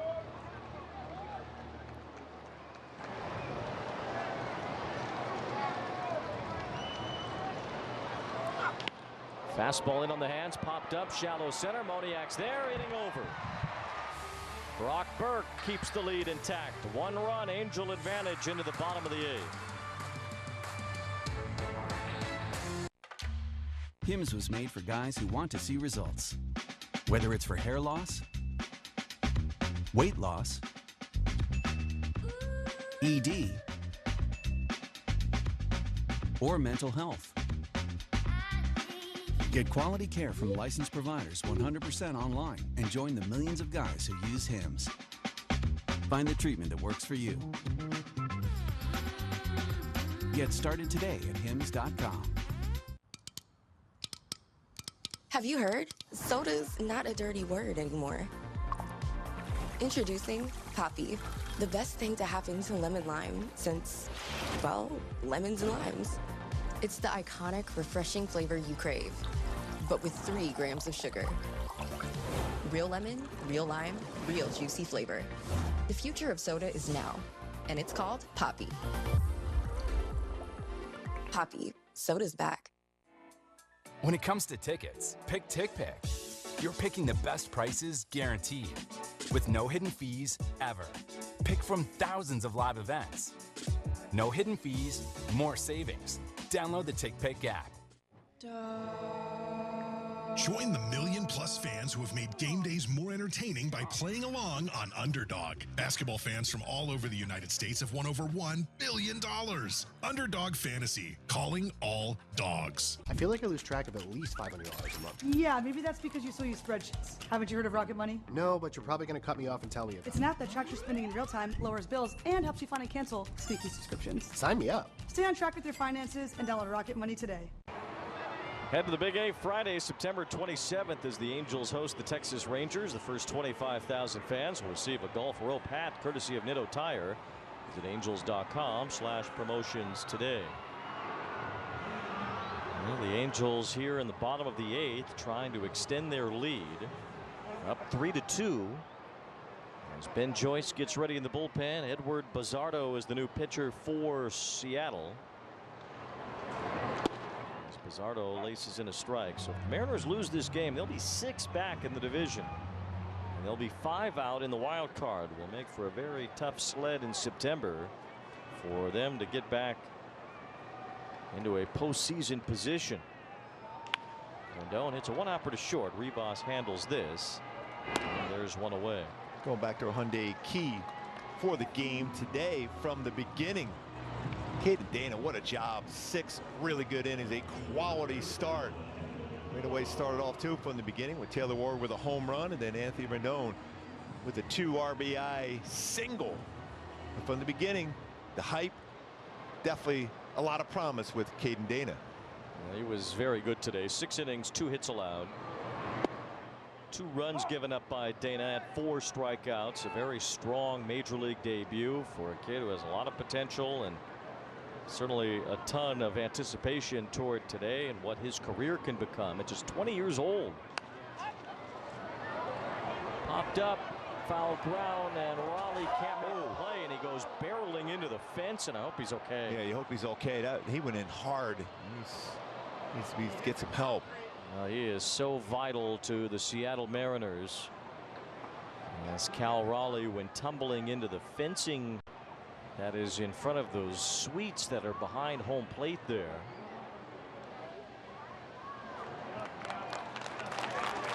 Gets up pretty quickly. They're looking at his right hand. And you wonder if he got it caught in the netting. That's what you worry about. Yeah. That's exactly the concern, and I think they're going to have to give him some extra attention here. Dan Wilson, a longtime major league catcher, a Mariner Hall of Famer, the manager of the ball club now. You see him get his hand caught in that netting. Great young man. Hopefully he's okay.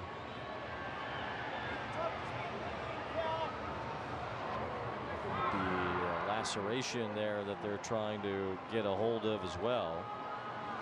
Also making sure everything's intact structurally. Seem to be having a lot of feeling in that right hand right now. They could pull the pinky and everything and go into that netting. Mariners have not decided yet to make a change behind the plate. Mitch Garver would be the other option for them as catcher.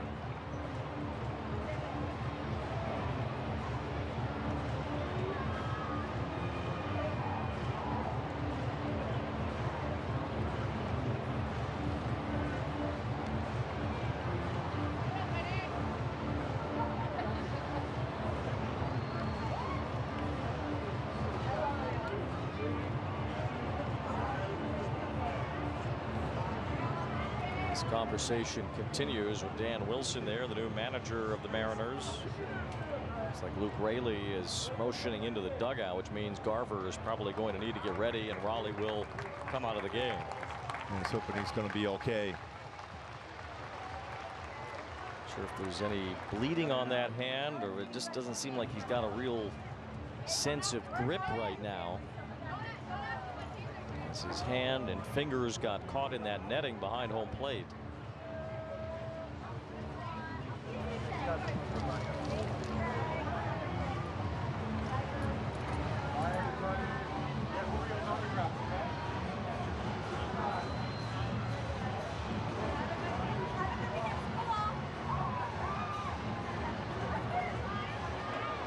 Kevin Pillar, the batter here. No balls, 2 strikes, the count on Pillar. They haven't officially taken Raleigh out yet.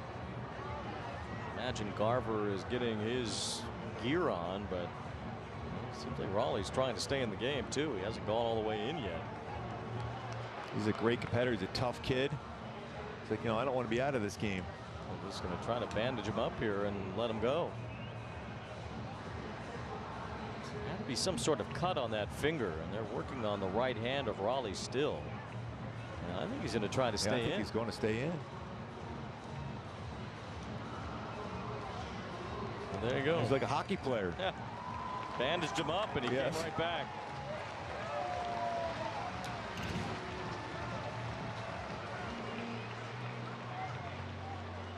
He lost a nail or what? Oh. Something came flying off his hand there. Might have just a fingernail issue after that. I'm not sure, but his hand is bandaged up a bit, and he will continue. From catchers, man, they are tough. From North Carolina, out of Florida State University, Cal Raleigh, 3rd round pick of the Mariners in 2018. His dad was a minor league pitcher in the Red Sox organization, so Cal grew up a big Red Sox fan, and his favorite catcher was Jason Varitek. Pillar back in there. Count, no balls, 2 strikes.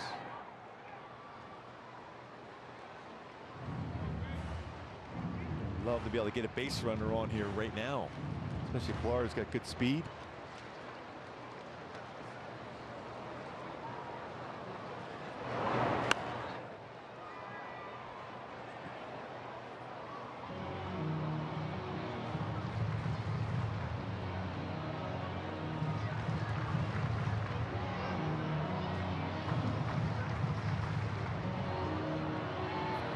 Is 0 for 3 today. Mickey Moniac is on deck.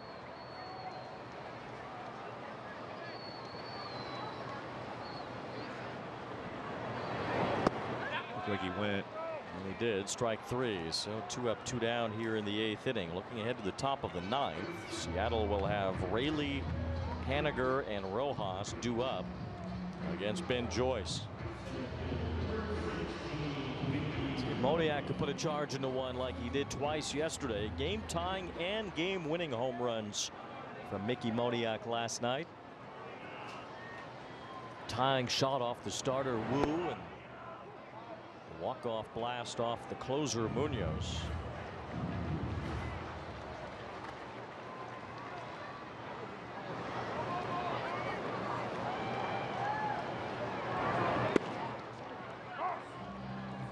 Backdoor breaking ball.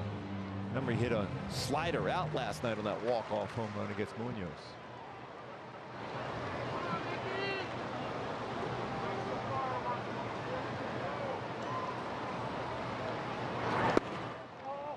balls and a strike. It was a good at bat for Moniac. Now has a dozen home runs this year after hitting 14 last year. He fouled off some tough pitches against Munoz. And especially that 99-mile-an-hour fastball that he hit well to left. A slider that was really out of the strike zone. It was down, kind of like that last one was. Both down and out of the strike zone. 2 balls, 2 strikes on Moniac. And he chases there to win the inning. So Ben Joyce will try to protect a 1-run lead in Caden Dana's major league debut.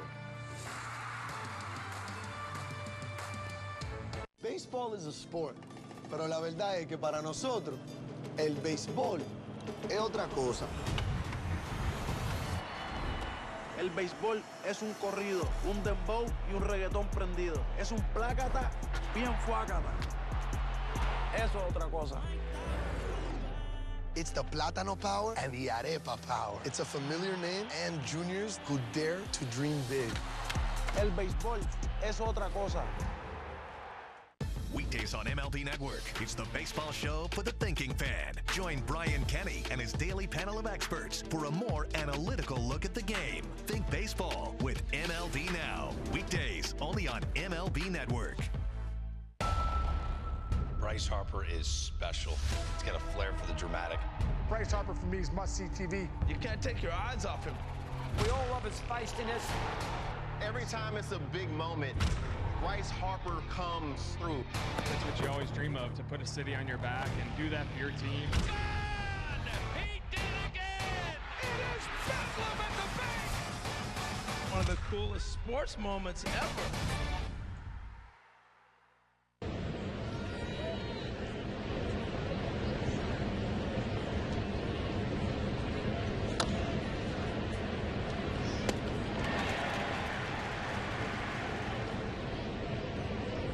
Angels baseball, Valley Sports, brought to you by Hyundai. Get away with a great deal only at the Hyundai Getaway Sales event. Visit HyundaiUSA.com today. By the OC Healthcare Agency, navigate to a healthier you at angels.ocnavigator.org. And by Spectrum, get Spectrum Internet, mobile, and TV. Visit Spectrum.com for details. And with so much youth infused into this roster right now, it's only fitting that the young closer, Ben Joyce, will have a chance to save it for Caden Dana to get his first big league win. Yeah, we see some young pitchers throughout this whole game for the Halos, starting with Dana, Miller, Brock, and now Ben Joyce.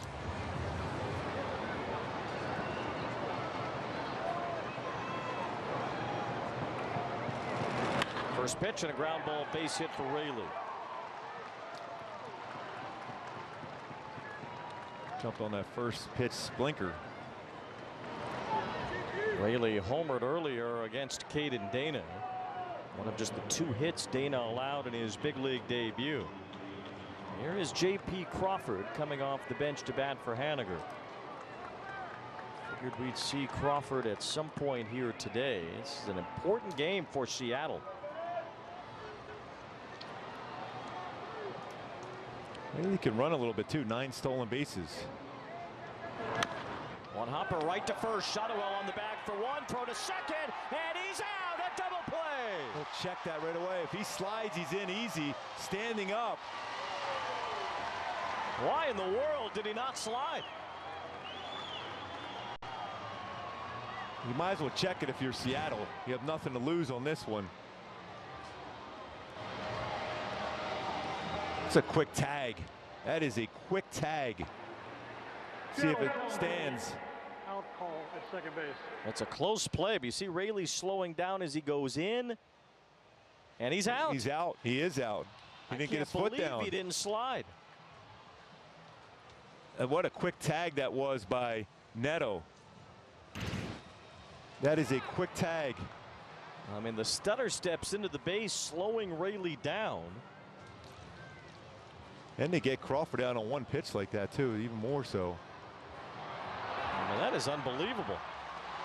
I think that's got to stand at least. Well, there's nothing there to suggest that the call is wrong.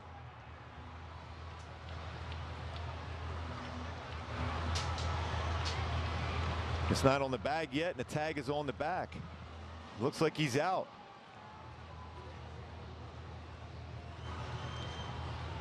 Close play, but Raley, if he slides there and goes full speed into the base, he's safe without question. Tell you what, that was a quick hands by Netto if it stands. Angels live post game presented by OC Navigator next. Caden Dana's major league debut has been a successful one. After review, the call on the field stands. The runner's out. Seattle loses their challenge. What a play. Quick throw by Shawnoel and an even quicker tag by Netto. Double play ball. Can't make that mistake if you're Raley in a game the Mariners really need. 2 pitches, 2 outs now for Joyce in the inning, and now Josh Rojas, the batter. He's been on base 3 times. He's been a tough out today. And Joyce starts him off with a blazer, 103 on the inside corner. Angels need to secure this final out to give Caden Dana a win in his major league debut. And as Dana, the 20-year-old, succeeds today, it's in the hands of the 23-year-old Joyce, who has emerged as a breakout star out of the bullpen. 2 balls and a strike on Rojas. He's trying to stay refocused, get this last out. Angels trying to win this series and send the Mariners to 6 games out in the West. That's a great splinker there. Nasty. See Rojas, how geared up he was for the Express. Yep. He had no chance on that pitch. 2 balls, 2 strikes, 2 out, 9th inning, 1-run lead. And Rojas calls time to settle the crowd as they come to their feet here at the Big A. A big crowd today to see Caden Dana's debut.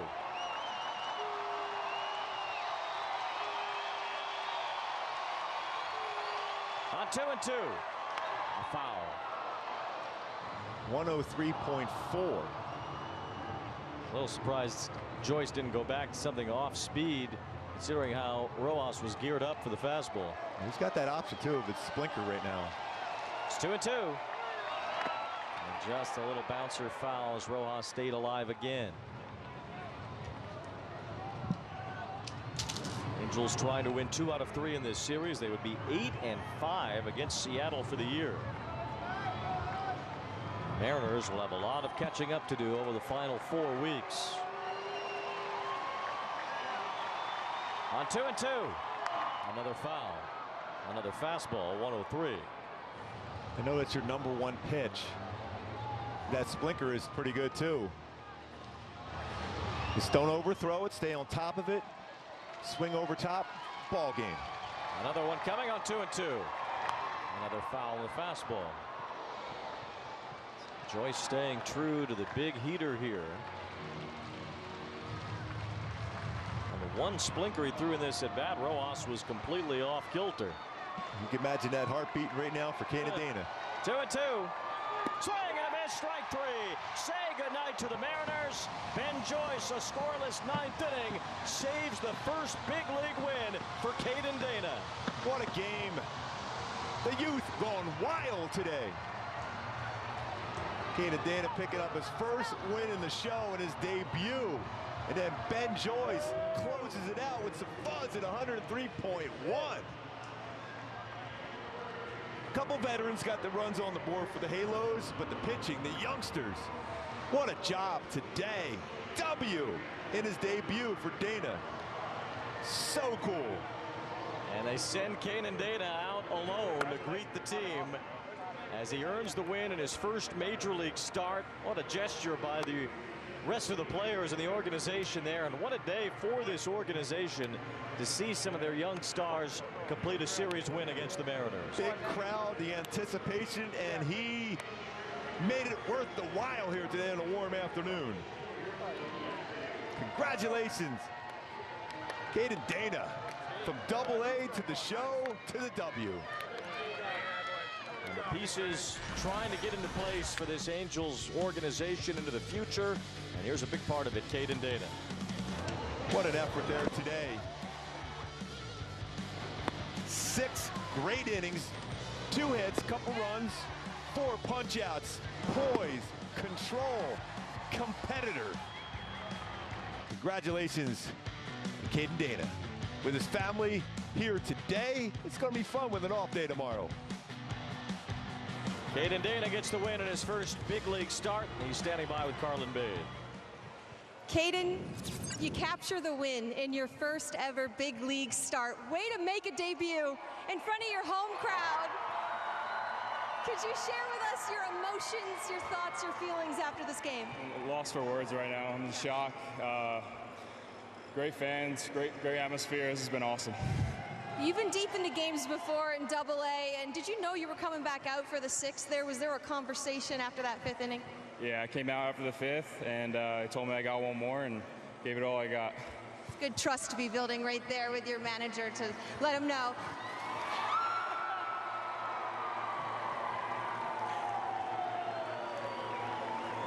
I had a towel ready for you just in case that would happen there, Caden. Well deserved there on the shower there for you. Well, just for Anaheim fans in general, what's it feel like to be here, to be able to play in front of your family too, who came out to watch? Just how was this experience for you today? Absolute blessing. Thank you for that bath. Yeah, let's keep rolling. Let's keep doing it again. Keep it going. Thanks for doing this. Congratulations. Thank you. Appreciate it. Guys, back upstairs. Wow, that is such a cool moment. I got goosebumps on that one. To make your debut, a 20-year-old with the poise and the stuff. Wow. Love that. Now the halo will shine brightly, and so will the future of Caden Dana. Shoved out to go get the celebration for his first big league win. Quite a debut for the 20-year-old right-hander as the Angels win, and we'll be right back.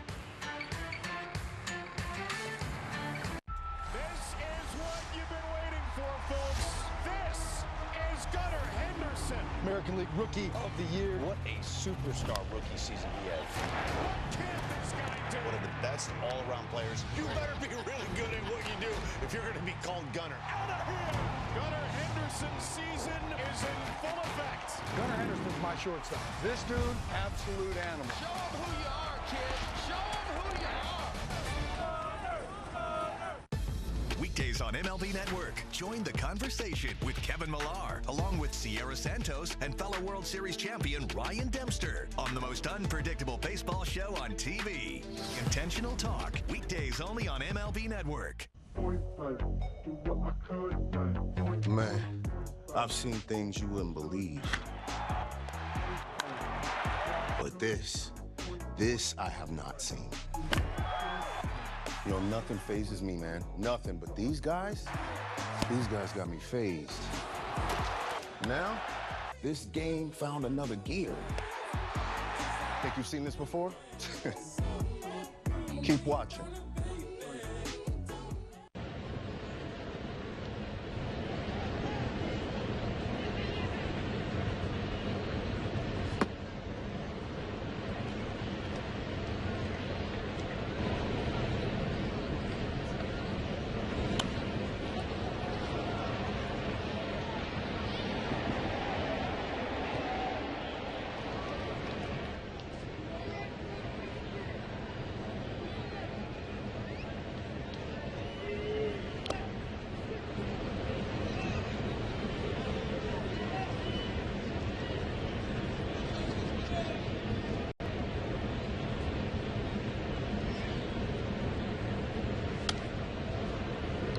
Total savings on remaining select 2024 Rogue Platinum trims.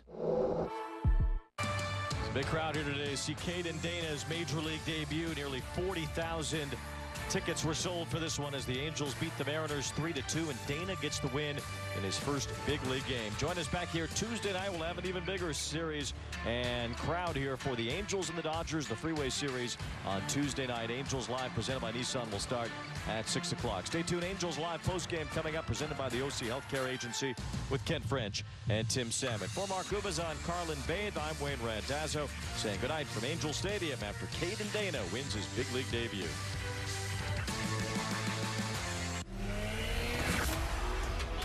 Skubal has been brilliant. His stuff is absolutely nasty. Got him swinging. My man Tarek Skubal is on another level. Swing and miss. Turned him inside out with a slider. He's able to control the zone with multiple pitches. It is a changeup, and it is ridiculous. I think Tarek's going to have a big year. Skubal just having its way. You have been off to some kind of start in 2024. Confidence and aggressiveness in the zone is how I pitch, so it's been good so far. You talk about getting tied up in knots. He's just carving one of the top young pitchers in the sport.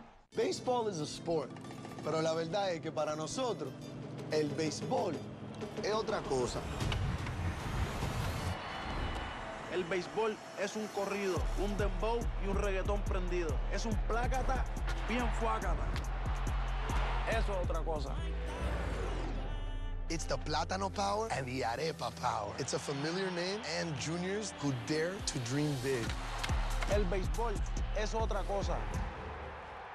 Want to elevate game night? Turn on MLB Big Inning, a revolutionary way to see the biggest moments from every game, live and commercial-free. Find it on the MLB.tv home screen. MLB Big Inning on MLB Network and MLB.tv.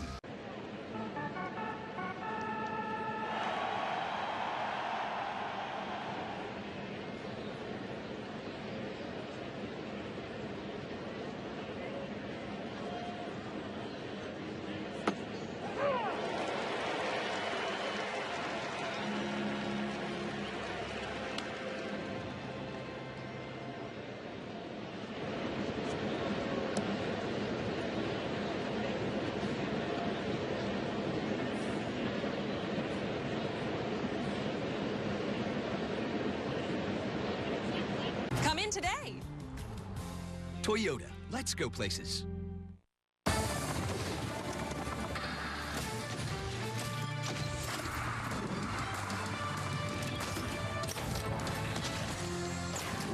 Oh, the table was set last night. A big come-from-behind win for Caden Dana to pick up his first big league W, and he would get it done. As you welcome to Angels Live, presented by OC Navigator. The 20-year-old fireballer, right-hander, makes his debut in tremendous fashion. Just 20 years of age. He goes 6 innings of 2-run baseball, and the Angels hang on to win it by a final of 3-2. Welcome inside the Big A, everybody. Ken French, Tim Salmon with you. Certainly that was all the buzz heading into this one, and the hype certainly paid off, Tim. It was fun to see him go out there.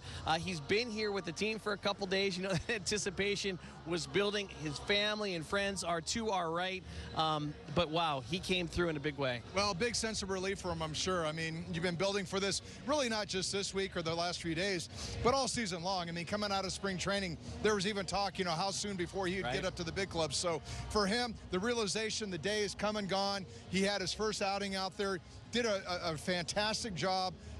It's got to be such a great sense of relief, and to have all his family here right now, it's going to be a nice celebration with a day off tomorrow. Yeah, he was arguably the best pitcher in AA this season, leading that league in strikeouts with 147 and second in ERA with 2.52. How would that translate to the big leagues? We were all wondering, and we would get to see it here this afternoon, and this is very NFL-esque as he walks in. And I asked you earlier what that lonely walk is like for your debut. Yeah, I mean, and especially pitchers. I mean, typically, I mean, back in the day, they don't want to be bothered. They don't want to be distracted. You got the game face on coming to the ballpark. Get out of my face, camera guy. But no, you know, I don't know. You know, there's a lot of anticipation and hype there, and this generation's a little different. Maybe they feed off it differently than we did. But it was awesome to see him take the field. You had to really stop everything you're doing and pay attention. I was watching his first warm-up pitch, looking to see if it was going to go to the backstop or not. It didn't, but it was great to see him get out there. Yeah, you said it was all about emotions, especially for a 20-year-old coming out there, and he would get it done. He'd have a 1-2-3 first inning, pick up his first career strike on a fastball. He threw 52% fastballs. He had everything working.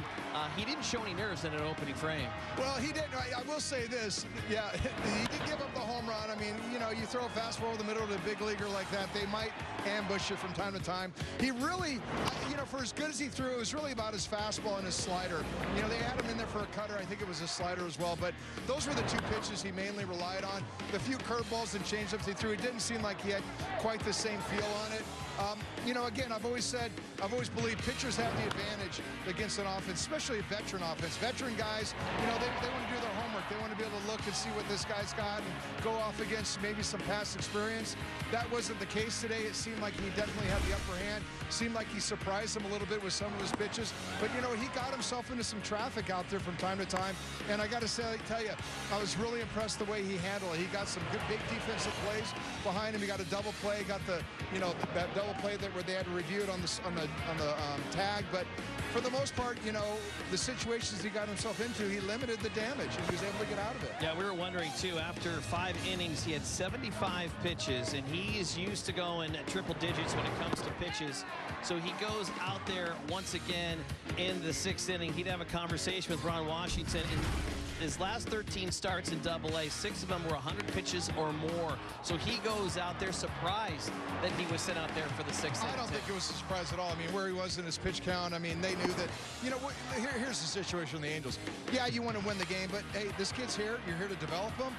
At this point, if he would have been down by 5 runs, maybe you leave him out there just because he needs that opportunity to get out there and just cut his teeth in the big leagues. But the interesting thing was those last 3 or the last 2 innings, he walked 3 guys and he had to work himself through that on the back end of a heavy load day. So I think he showed a lot right there, showed a lot about that intestinal fortitude that we've been hearing about. Yeah, and you know, we walked out on the field with Carlin B. She got showered last night in the walk-off with Moniac. We said, be prepared. Caden Dana in his first career W. You know, some things might happen here, and the scene is getting set as all of his teammates come up to him and certainly give him well-deserved hugs and high fives. But this is it. Carlin's about to ask her first question. Here it comes. The nimble-footed Carlin B getting out of the way as Caden Dana gets his first, hopefully, of many showers with the Powerade. And congratulations to him and his family. As we mentioned, his family and friends gathering right now, waiting for Caden Dana to come out and say hi to them. But give Matt Thaiss some credit. Give the bullpen credit, too. Yeah. 3 shutout innings here tonight. Once again, everybody you know, pitching in for a wonderful afternoon. Well, I mean, it's a still team game. I mean, he went out there and did a good job for 6 innings. You know, Matty Thaiss back there behind the plate, helping him not really have to think too much and putting down the right fingers to call. And although I guess they don't pushing the right buttons, they don't put down fingers anymore. But no, yeah, Matty Thaiss did a great job. And you know, again, the bullpen came in and did a great job. And Miller came in here, got a big strikeout to get out of that inning. But you know, good job of pitching again, and you know, handing the ball off to who do we have? So Ryan Miller, Brock Burke, and then Ben Joyce. Yeah, Brock Burke came in there. You know, again, you know, the bullpen's been doing a fantastic job, really, the second half of this season. You know, limiting the damage and, you know, allowing the team to kind of fight and stay in there. And, you know, like what we saw last night, the bullpen was huge. 5 innings, no runs. Same thing here. This bullpen did a great job shutting down the M's and, of course, handing the ball off to Joyce right here. What a joy to have him in the bullpen coming in. He did it. He shut the M's down in the 9th, giving Moniac a chance in the bottom of the 9th. But here he gets a double play. Really, I don't know why he didn't slide there, but that certainly set up. That was good for the Halos. And then throwing the high heat, end the game. 4 save opportunities, 4 saves for Ben Joyce. He has definitely become the closer of this ball club. Well, he is. I mean, he's got the stuff to be back there, and, you know, he's having a good run right now. Keep building that confidence. Keep going out there, putting yourself in, you know, situations to, you know, get yourself better and learn about, you know, how to fulfill that role. All right, well, when the Angels win, we like to call it the sweet taste of victory. Yes, a lot of fries been going on here at McDonald's the last couple days. That because your Angels have won and you get yourself some free fries. Get free medium fries tomorrow with any $2 purchase. It excludes tax only on the app and participating McDonald's. Tell them that Caden Dana sent you, picking up his first W of his young career. Taking the first time out here on the program. When we do come back, Zack Netto pulled last night, not keeping his head in the game, but boy, was that a heady play, and that was a game changer. We'll talk about that next.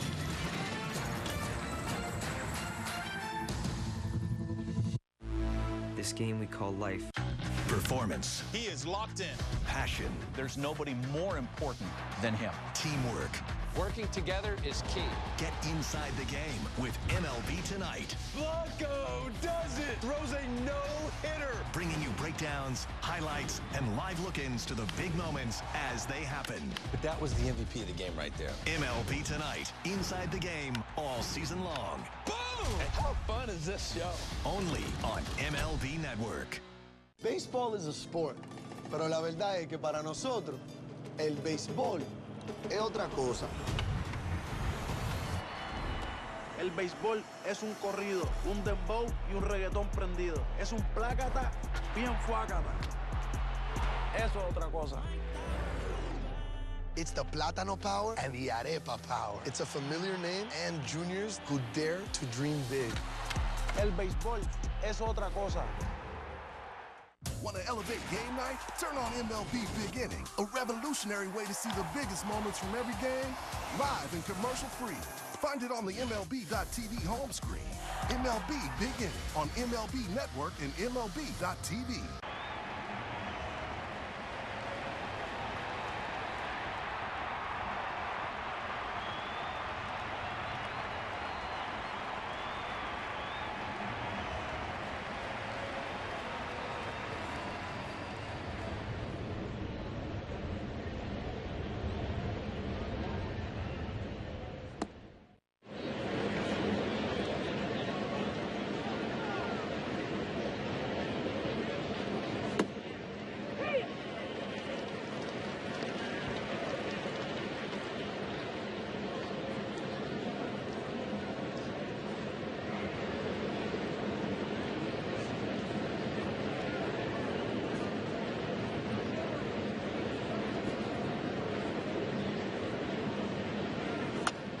Performance event going on now. Angels Live is presented by the OC Healthcare Agency. Navigate to a healthier you at angels.ocnavigator.org. Logan O'Hoppe had the day off, and he was the culprit post-game with the post-game shower to Caden Dana. In his first career MLB start, picks up his first career W. 6 innings of 2-run baseball. High fives, smiles all around here this afternoon as we welcome you back inside the Big A. Ken French alongside Tim Salmon. Okay, so Mickey Moniac last night ends the game on a home run. And we're going to show you how the Angels scored because the first inning, leadoff hitter Taylor Ward hits a home run. Third time only in franchise history. The game prior ended with a walk-off homer, and the first batter of the game hits a home run. That's a pretty impressive stat. I mean, with all the games that are played, you'd think there'd be more of that. But nonetheless, Taylor Ward today was the hero. Found himself in the middle of 2 scoring opportunities, scored 2 runs today with a home run and a double, and really gave the Angels that much-needed offense that they desperately needed today. So not a whole lot coming out of the offense today, but Taylor Ward found himself right in the middle of it all. 12-game hitting streak for Taylor Ward as he continues to get things going. He had 2 hits here this afternoon, and we're going to take you to where things certainly changed for the Angels in their favor. 5th inning, bottom of the 5th. Angels trying to get themselves even, if not ahead. You get Caden Dana a W, and it'll be Taylor Ward leading off with a double. Yeah, Taylor Ward, good at bat right here. He had some tough swings, you know, leading up to that, struck out as a bat before, and got himself into a 0-2 count right there, or 2-strike count, and came up with a double, hanging slider right there. Able to put it in. Zack Netto going up there, getting hit by a pitch, put him on first and second. Well, this is the play right here. I mean, this is a fly ball to center field. You know, Rodriguez here, he has no business trying to throw a guy out at third base right there. It allows Zack Netto to tie. Zack Netto heads up ball right there. He's reading that ball's in front of him. And then, of course, this hard hit ball by Rendon drives in 2 runs. That ended up being not only the tying run, but the winning run. So again, props to Zack Netto for being on first base and tagging and reading that play in front of him. And again, J-Rod, I mean, there's no way he should come up making that throw. That's an airmail throw, easy for the runner to read right there. If he just comes up and throws to second base, you got first and third and then the base hit. Well, not only do you have the base hit only gives up 1 run, but you actually keep the double play in order, or actually it was 2 outs. So, yeah, you know, the situation was the Angels took advantage of a poor defensive read right there in center field, and Zack Netto found himself right in the right place to do that, and he was the guy yesterday that was benched because maybe his focus wasn't there. Well, tonight his focus was there. And that was the difference in this ball game. As we take another time out here in the program, when we do come back, let's get some reaction from this one. And the 2 guys that we're going to hear from are shaking hands right there. How about Caden Dana talking with Carlin, and Ron Washington talking to the media? Show you how to move. Catch up on all the baseball action with a triple play. Kevin Millar, Ryan Dempster, and Sierra Santos. 3 hosts joined by baseball's biggest stars. Welcome to the best interview in baseball. Intentional Talk, only on MLB Network. Baseball is a sport, pero la verdad es que para nosotros, el béisbol es otra cosa. El béisbol es un corrido, un dembow y un reggaetón prendido. Es un plácata bien fuácata. Eso es otra cosa. It's the Plátano power and the Arepa power. It's a familiar name and juniors who dare to dream big. El béisbol es otra cosa. Corey Seager, all eyes on him. He's ready to go. He's aggressive.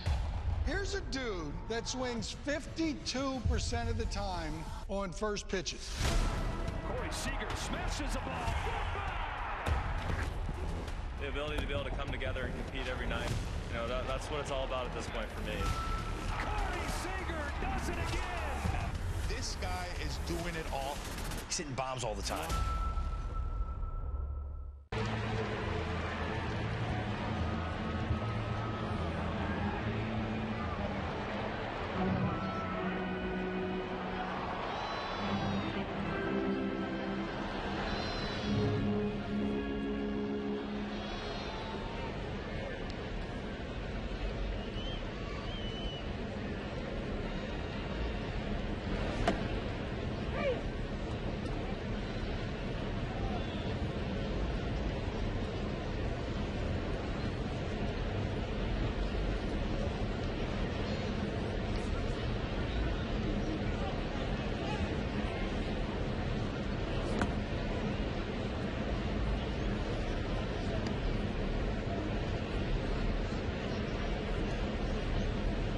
Legacy. Plan for natural disasters today. Visit ready.gov/plan.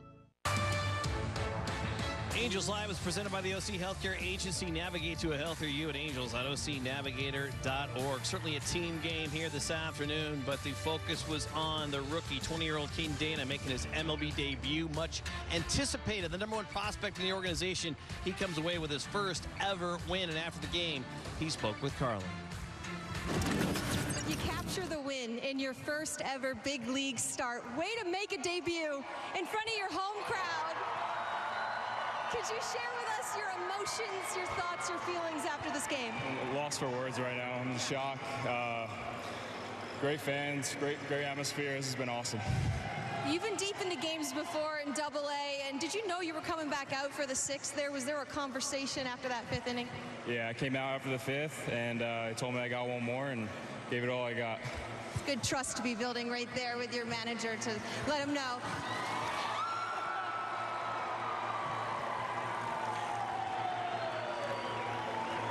I had a towel ready for you just in case that would happen there, Kaden. Well deserved there on the shower there for you. Well, just for Anaheim fans in general, what's it feel like to be here, to be able to play in front of your family too, who came out to watch? Just how was this experience for you today? Absolute blessing. Thank you for that bath. Yeah, let's keep rolling. Let's keep doing it again. Keep it going. Thanks for doing this. Congratulations. Thank you. Appreciate it.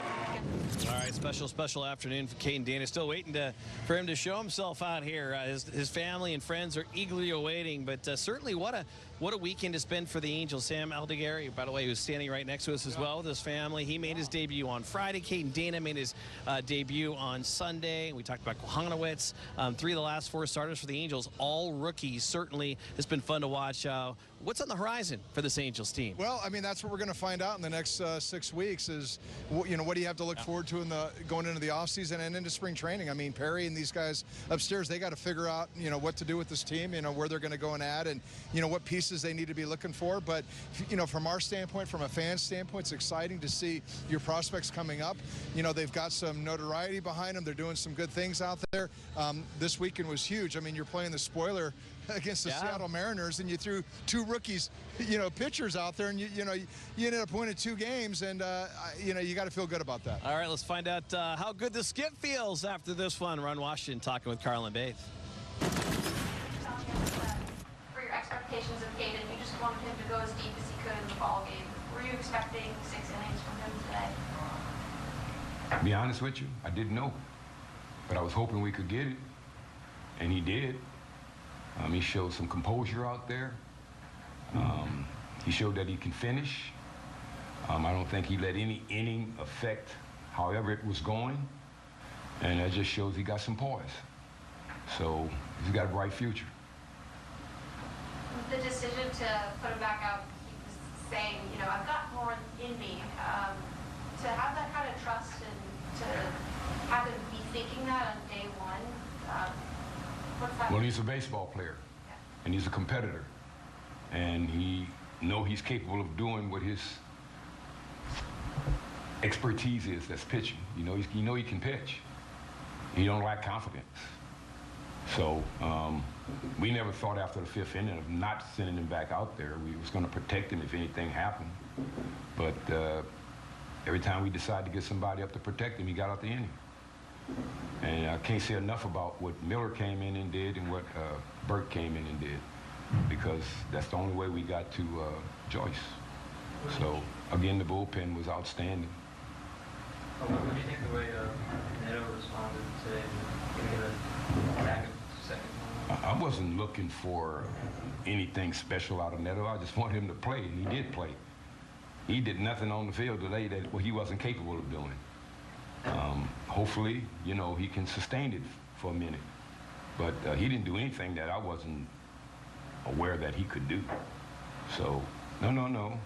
Sometimes you have those type of situations, and you have to respond. And he responded.